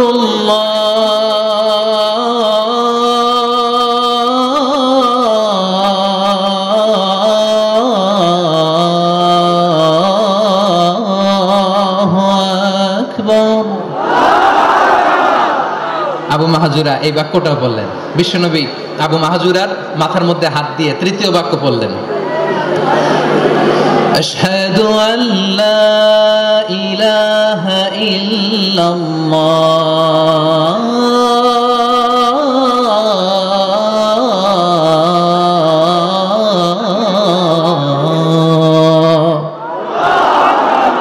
আবু মাহজুরা তৃতীয় বাক্য পড়লেন। বিশ্বনবী একটা বাক্য পরে আবু মাহজুরা পড়ে, বিশ্বনবী পরে আবু মাহজুরা পড়ে। আবু মাহজুরা কিন্তু অমুসলিম, মুশরিক। আবু মাহজুরা বলে, এক একটা বাক্য পড়ি আমার কলিজাটা গলে ঠান্ডা হয়ে যায়।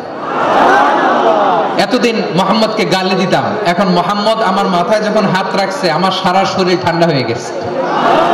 বিশ্বনবী আযান শিখাচ্ছেন, একটা একটা বাক্য পড়ে আবু মাহজুরাও পড়ে, বিশ্বনবী পড়ে আবু মাহজুরাও পড়ে।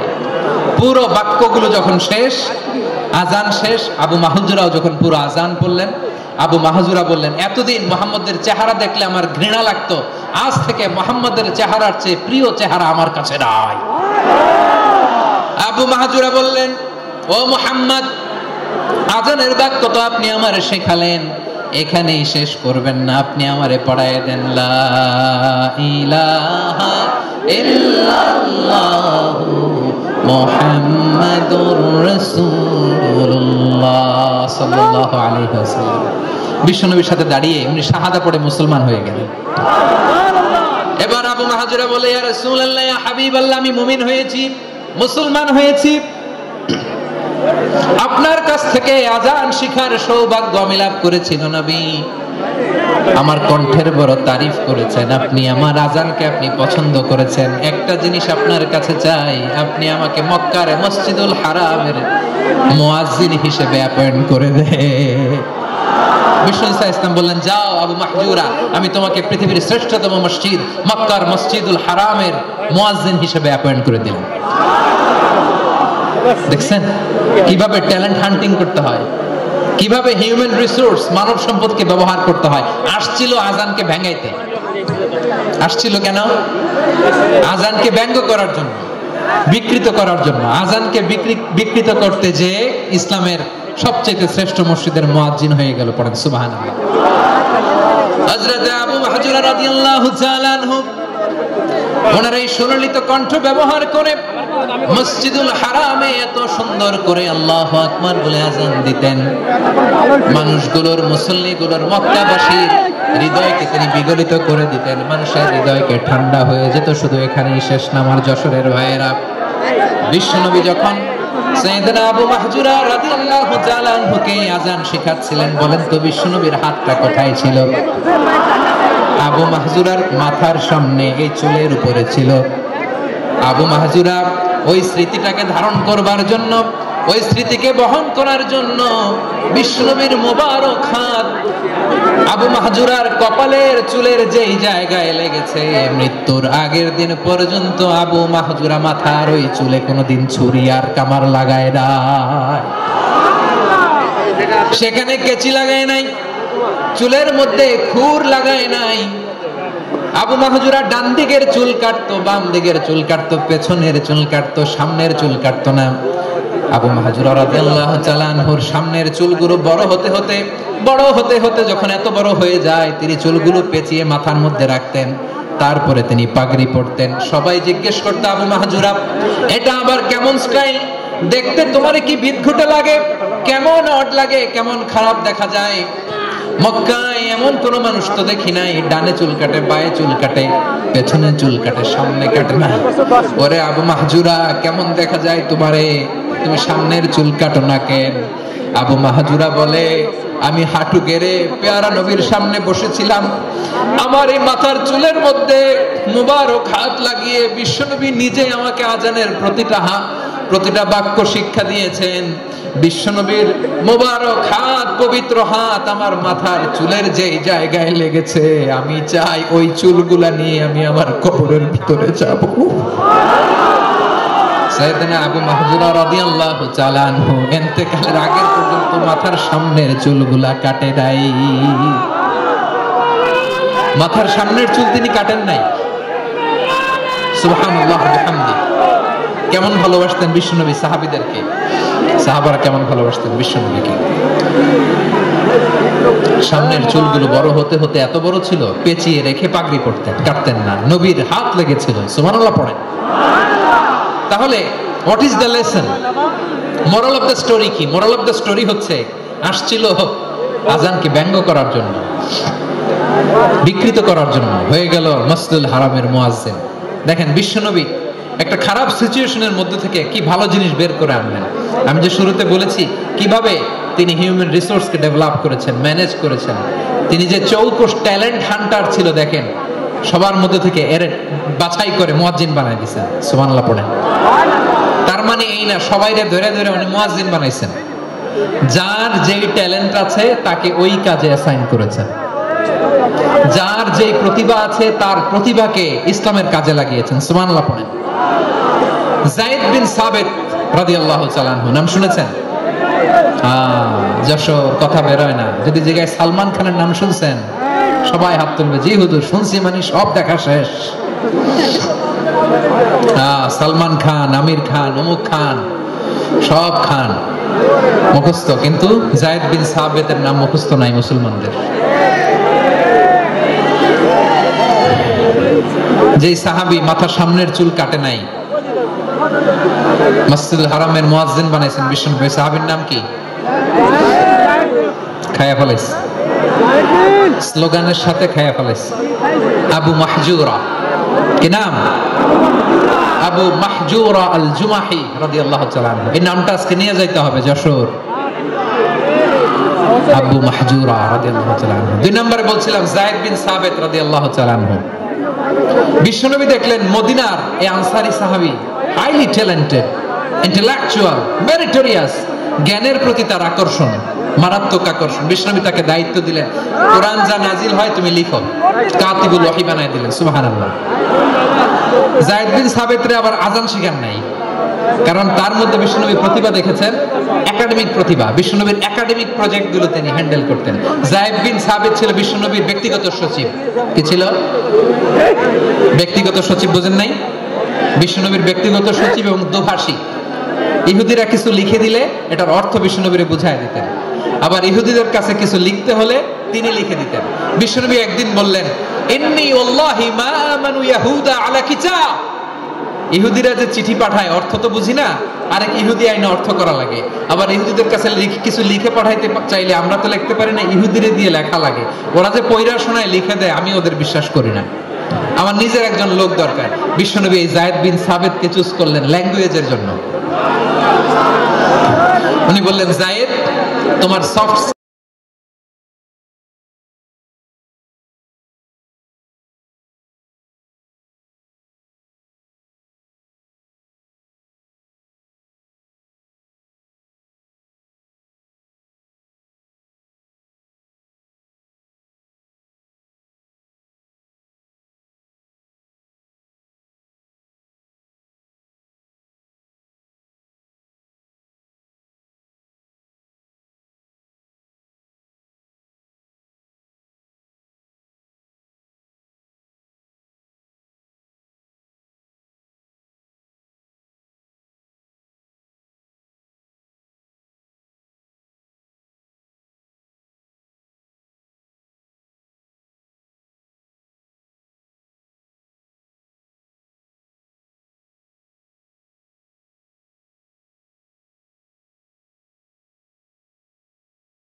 আর ভুল হবে না।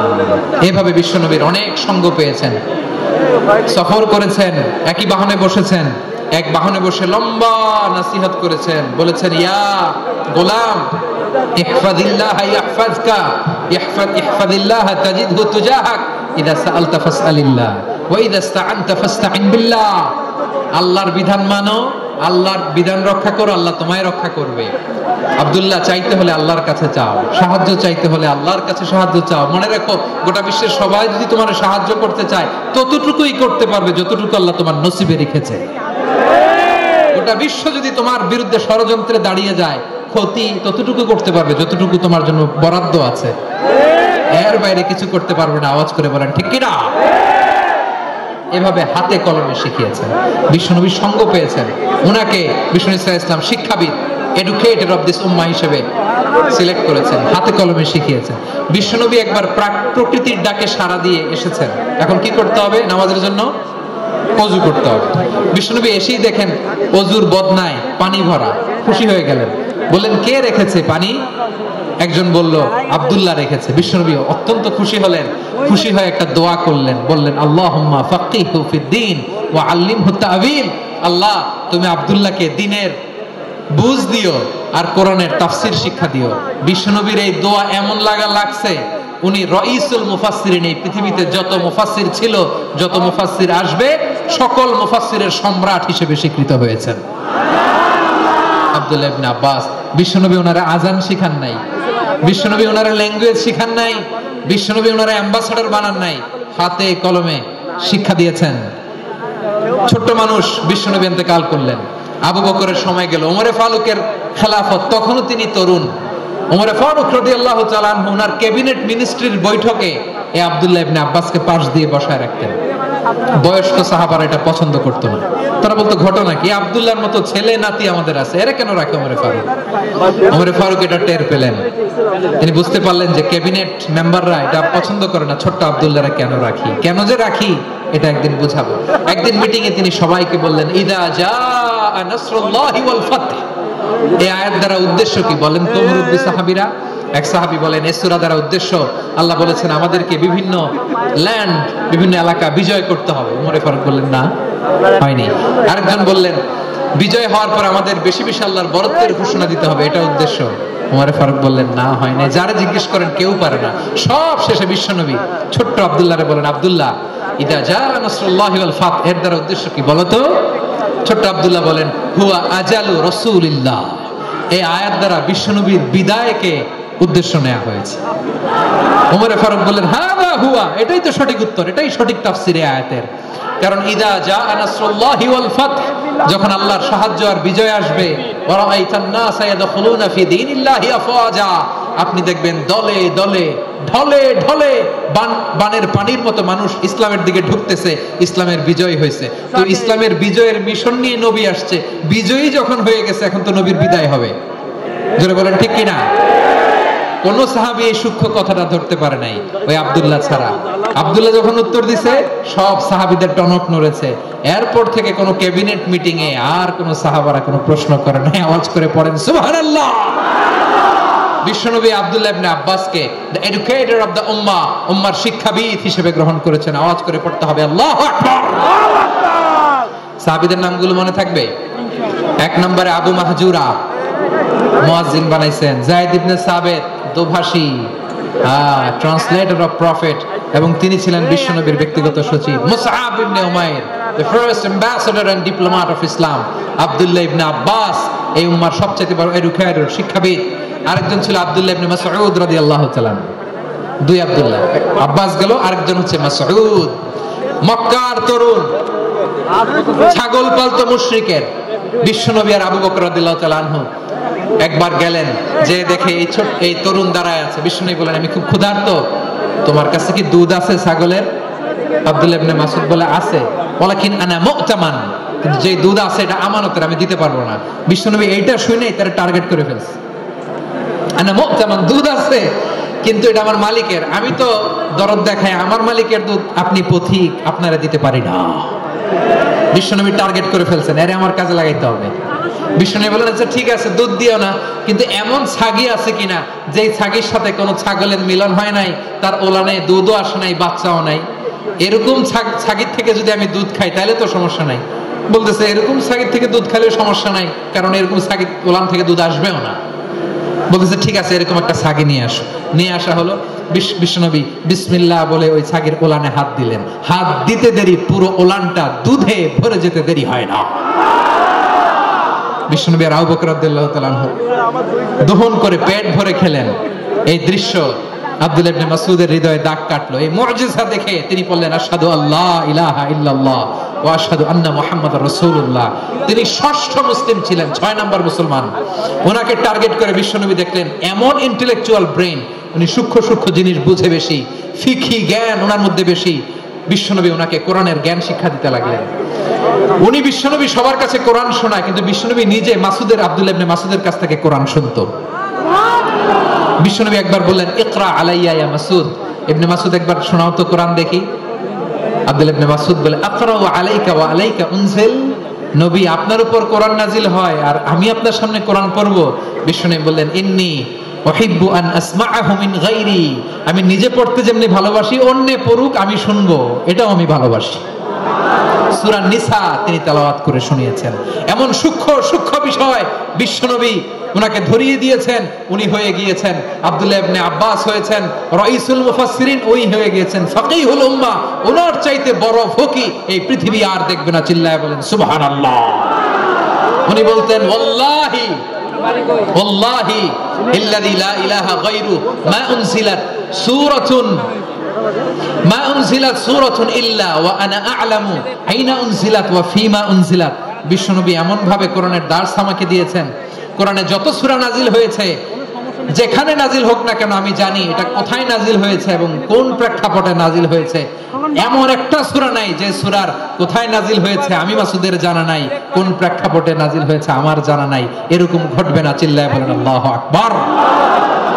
আব্দুল্লাহ ইবনে মাসউদ রাদিয়াল্লাহু তাআলা আনহু ওমর ফারুকের সময় কুফার চিফ জাস্টিস ছিলেন। কুফা নগরীর চিফ জাস্টিস। চিফ জাস্টিস বলেন নাই, বিচারপতি। কি ছিলেন? সবাই বলে নাই কি ছিলেন?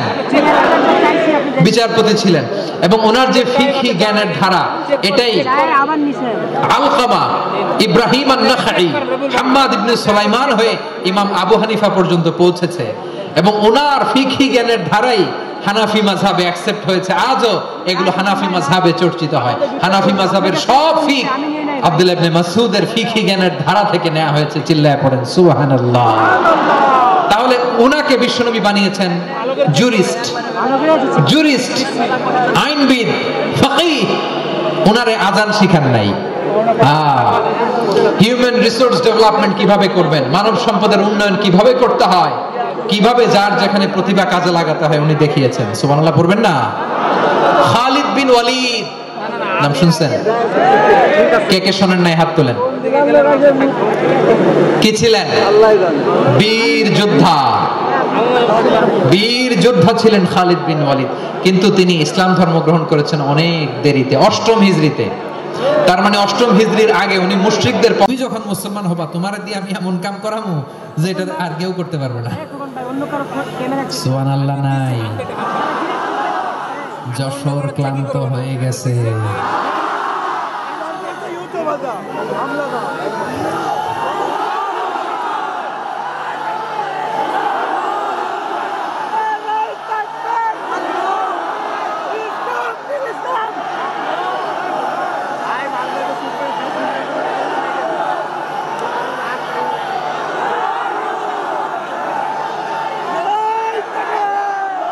মাশাআল্লাহ, বসুন বসুন বসুন।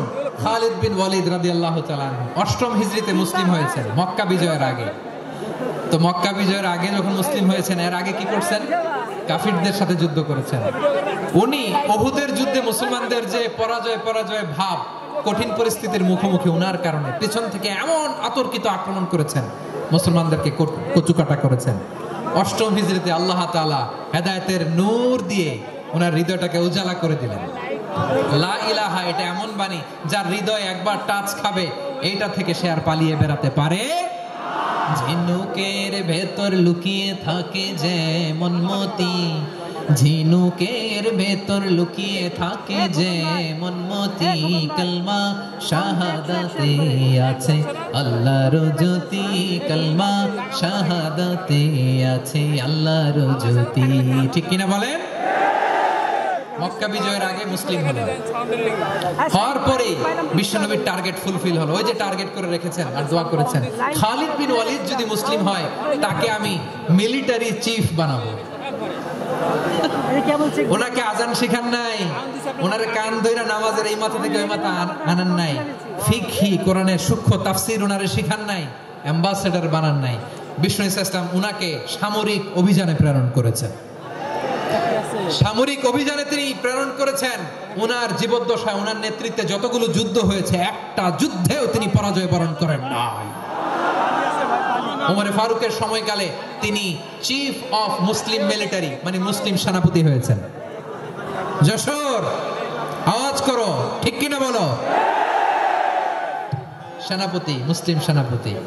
তাহলে কিভাবে হিউম্যান রিসোর্স ব্যবহার করতে হয় গোটা বিশ্ব আমার নবীর কাছ থেকে শিখে নাও। খালিদ বিন ওয়ালিদ, ওনাকে বিশ্বনবী একটা উপাধি দিয়েছেন। উপাধিটা হচ্ছে সাইফুল্লাহিল মাসলুল, আল্লাহর নাঙ্গা তরবারি, আল্লাহর খোলা তরবারি, দ্য ওপেন সোর্ড অফ আল্লাহ। খালিদ বিন ওয়ালিদ মুসলিম সেনাপতি। হাসান বিন সাবিত নাম শুনছেন? দেখি উনি কি ছিল বলেন? রাসূলের সভা কবি, কালচারাল হিজিমনিকে ডিফিট করার জন্য। উনি ভালো অস্ত্র চালানো জানতেন না, ওই কাজে উনি যেতেন না। উনার ছিল কাব্য প্রতিভা। কাব্য প্রতিভা, কাফিররা কবিতা দিয়ে নবীকে গালি দিত। বিশ্বনবী বলতেন, ইয়া হাসান আজিব আন রাসূলিল্লাহ, তুমি নবীর হয়ে কাফেরদের এই কথাগুলোর জবাব দাও। বিশ্বনবীর একটা মিম্বার ছিল, বিশ্বনবীর মিম্বারের পাশাপাশি মসজিদে নববীতে এই হাসান বিন সাবিতের জন্য বিশ্বনবী একটা স্পেশাল মিম্বার বানিয়ে দিয়েছেন। এখান থেকে তুমি জবাব দাও। এবং বিশ্বনবী বলেছেন, আল্লাহুম্মা আইয়িদহু বিরূহিল কুদুস। আল্লাহ হাসান আমার পক্ষে জবাব দেয়, তুমি জিব্রাইল মারফত তাকে সাহায্য পাঠাইয়া দিও। রাসূল সাল্লাল্লাহু আলাইহি ওয়াসাল্লামের সভা কবি, the poet of the prophet, নবীর কবি। উনি কবিতা দিয়ে এমন উচ্চাঙ্গের ভাষায় কবিতা দিয়ে তিনি জবাব দিতেন, কাফিরদের গা শিহরে যেত, তাদের হৃদয়ে আগুন ধরে যেত। তাহলে এরকম কবিরও দরকার আছে না নাই? এখন যাকে আল্লাহ দিছে কাব্য প্রতিভা, এরা যদি আপনি যুদ্ধের ময়দানে পাঠান হবে? যারা দিছে সুরেলা গলা, এরা যদি অ্যাম্বাসেডর বানান হবে না। হাসান বিন সাবিত ছিলেন বিষ্ণু ইসলামের কবি। হুযায়ফা ইবনুল ইয়ামান বিশ্বনবীর গোয়েন্দা বিভাগের প্রধান। কিসের প্রধান? হুযায়ফা ইবনুল ইয়ামান। ওনার ছিল ডিটেকটিভ মাইন্ড, ডিটেকটিভ মাইন্ড, গোয়েন্দা বিভাগের প্রধান। এবং উনি হচ্ছেন সাহিবু সিররি রাসূলিল্লাহ, রাসূল সাল্লাল্লাহু আলাইহি ওয়াসাল্লামের গোপন তথ্যের ধারক বাহক। নবীর যেই কথা কেউ জানে না, সব হুযায়ফার পেটের ভিতরে ছিল। সুবহানাল্লাহ পড়েন। মদিনার যত ইহুদি, ইহুদিদের একটা লিস্ট ছিল, এই লিস্ট শুধু দুইজন জানতো, বিশ্বনবী আর হুযায়ফা। সুবহানাল্লাহ পড়বেন না? তাহলে ওনাকে কোন দায়িত্ব দিছে? কোন বিভাগ? যশোর আওয়াজ করো, কোন বিভাগ? গোয়েন্দা বিভাগের হেড ছিল। খন্দকের যুদ্ধে প্রচন্ড আজকের মতো শৈত্য প্রবাহ, মাটি খনন করতে করতে সাহাবীদের পেটে ক্ষুধা নাই, দাঁড়াইতে পারে না নামাজের জন্য, এত ক্লান্ত, ক্ষুধা, ক্লান্ত, শ্রান্ত। বিশ্বনবী বললেন, কে আছো? এই কঠিন শীত, এই ভয় আর ক্ষুধার মধ্যেও খন্দকের পরীক্ষার টপকে শত্রু শিবিরে যে আমাকে তথ্য দিবা, কে আছো? কারো গায়ে শক্তিই নাই যে দাঁড়াবে, কেউ দাঁড়ায় না। বিশ্বনবী তখন নিজে হুযায়ফাকে ডাক দিলেন, হুযায়ফা, যে আমাকে আজকে শত্রু শিবিরের তথ্য এনে দিবে, সে জান্নাতে আমার মোরাফাকা, আমার সঙ্গী হবে। হুযায়ফা রাদিয়াল্লাহু ইবনুল ইয়ামান জীবনের ঝুঁকি নিয়ে এই ক্ষুধা, শৈত্য প্রবাহ, কোল্ড ওয়েভসকে উপেক্ষা করে পরীক্ষা টপকে শত্রু শিবিরে যে সবার কথাগুলো চুপে চুপে শুনে বিশ্বনবীর দরবারে এসে গোয়েন্দাদের মতো তথ্য সরবরাহ করেছে। বিশ্বনবীর গোয়েন্দা বিভাগের প্রধান হুযায়ফা ইবনুল ইয়ামান ইন্টেলিজেন্স বিভাগ চালাতেন। মুনাফিকদের নাম ওনার কাছে ছিল। মুআয ইবনে জাবাল মদিনা রাষ্ট্রের সবচেয়ে সিনিয়র আমলা ছিলেন। আমলাতন্ত্র চেনেন তো? প্রশাসনিক কাজ যারা চালায়, অ্যাডমিনিস্ট্রেশন বোঝেন না? The department of administration. মদিনার রাষ্ট্রের সিনিয়র আমলা মুআয ইবনে জাবাল মুতাখাসসিসুন ফিল হালাল ওয়াল হারাম, হালাল হারামের স্পেশালিস্ট ছিলেন। বিশ্বনবী উনাকে ইয়ামানের গভর্নর করে পাঠাইছেন। বলেছেন ইন্নাকা তা'তি কওমান আহলা কিতাব, এমন গোষ্ঠীর কাছে যাবা যারা ইহুদি নাসারা। আগে শাহাদা পড়লে এরপরে নামাজের দাওয়াত দিও, নামাজ পড়লে যাকাতের দাওয়াত দিও। গভর্নরের অ্যাটিটিউড যেমন থাকে তেমন অ্যাটিটিউড ধরে রেখো। সুবহানাল্লাহ পড়েন। তাহলে মুআয ইবনে জাবালকে দিয়ে বিশ্বনবী কবিতা লেখায় নাই, চিঠি লেখায় নাই, আজান দেওয়ায় নাই। সুবহানাল্লাহ পড়বেন না? সব শেষ সাহাবী বলি আবু হুরায়রা রাদিয়াল্লাহু তাআলা, নাম শুনছেন? বিড়ালের বাবা। কি করতেন? খালি হাদিস মুখস্থ করতেন। উনি বলতেন আলজামু রাসূলুল্লাহ আলা মিলই বাতনি, আমার শুধু পেটের ক্ষুধার বন্দোবস্ত হইলে আমি নবীর সঙ্গ ছাড়তাম না। আমার আনসার সাহাবারা ক্ষেত খামারের কাজ করত, আমার মুহাজির সাহাবারা ব্যবসা করত, আর আমি নবীর সাথে সাথে থাকতাম। শুধু সকাল বিকাল দুই বেলা যদি আমার খাবারের বন্দোবস্ত হয় আমি আর নবীর লক ছাড়ি না। সুবহানাল্লাহ কইবেন না? 5374টা হাদিস তিনি বর্ণনা করেছেন। সবচেয়ে বেশি হাদিস বর্ণনাকারী সাহাবী। হাদিস প্রিজার্ভেশনের কাজে বিশ্বনবী ওনাকে কাজে লাগিয়েছেন। উনি একদিন বলেন ইয়া রাসূলুল্লাহ আসমাউ মিনকা কাসীরান ফালা আহফাজু, নবী অনেক কথা শুনি আমার মনে থাকে না। বিশ্বনবী বললেন তাই? উবসুত রিদাক, তোমার চাদরটা বিছাও। আবু হুরায়রা বিছালেন, বিশ্বনবী হাত বুলায় দিলেন, এরপরে অনেক হাদিস বর্ণনা করলেন। আবু হুরায়রা বলে তারপর থেকে বিশ্বনবী যাই বর্ণনা করে আমি শুনি আর একটাও ভুলি না। এখন সুবহানাল্লাহ। বিশ্বনবী ওনাকে হাদিস প্রিজার্ভেশন, নবীর এই যে লক্ষ্য হাদিস প্রিজার্ভেশনের এই দায়িত্ব দিয়েছেন সাইয়েদনা আবু হুরায়রা রাদিয়াল্লাহু তাআলা আনহুকে। প্রিয় ভাইরা, তাহলে 10 জন সাহাবীর কথা যে বললাম, আপনারা কি খেয়াল করেছেন কত বড় ট্যালেন্ট হান্টার, চৌকস ট্যালেন্ট হান্টার ছিল আমার নবী। এক একজনের এক এক ট্যালেন্ট এক এক কাজে অ্যাসাইন করেছেন, এক একজনকে এক এক দায়িত্ব দিয়েছেন, এক একজনের প্রতিভাকে এক এক ভাবে বিকশিত হওয়ার সুযোগ দিয়েছেন। আওয়াজ করে বলেন ঠিক কি না? এখন আমার পর্দার আড়ালে আমার মায়েরা বলবে এতগুলো পুরুষ সাহাবীর কথা বললো, নারী সাহাবীরা কি কিছু করে না? হ্যাঁ, একজন নারী সাহাবীর কথা বলে মোনাজাত হবে, দোয়া ছাড়া কেউ যাব না। রুফাইদা আল আসলামিয়া রাদিয়াল্লাহু তাআলা আনহা, ওনার বাবার নাম সাআদ আল আসলামি। বিশ্বনবী কি খেয়াল করলেন দেখেন, সাআদ ছিল মদিনার বড় ডাক্তার। এই নারী সাহাবী রুফাইদা বাবার কাছ থেকে চিকিৎসা বিদ্যা শিখেছেন। যখন শিখছে বিশ্বনবী দেখলেন আমার তো প্রতি সপ্তাহে সপ্তাহে যুদ্ধে আহত সাহাবীদের সেবা দিবে কে? বিশ্বনবী রুফাইদাকে বললেন রুফাইদা তুমি মসজিদে নববীর পাশে একটা মেডিকেল ক্যাম্প করো। এই যে সাকিনা আদ্দিন মেডিকেলের আমার ছাত্রী বন্ধুরা শুনে রাখো, তোমাদের আইকন হচ্ছে রুফাইদা আল আসলামিয়া। বিশ্বনবীর ডিরেকশন অনুযায়ী তিনি মসজিদে নববীর পাশে একটা মেডিকেল ক্যাম্প করলেন এবং আহত সাহাবাদের চিকিৎসা উনি ওনার টিম নিয়ে দিতেন। বিশ্বনবীর পরামর্শে উনি আনসারি এবং মুহাজির মহিলা সাহাবীদেরকে নিয়ে একটা স্পেশাল মেডিকেল টিম গঠন করলেন। খায়বার যুদ্ধে 7ম হিজরিতে যখন বিশ্বনবী যায় উনি ওনার টিম নিয়ে আসলেন, বললেন ইয়া রাসূলুল্লাহ আমরা তো তলোয়ার চালাতে পারি না, আমরা তো তীর মারতে পারি না, আপনি যদি অনুমতি দেন খায়বার অভিযানে আমি আমার টিম নিয়ে মেডিকেল টিমের সেবাটা সার্ভিসটা দিতে চাই। পড়েন সুবহানাল্লাহ।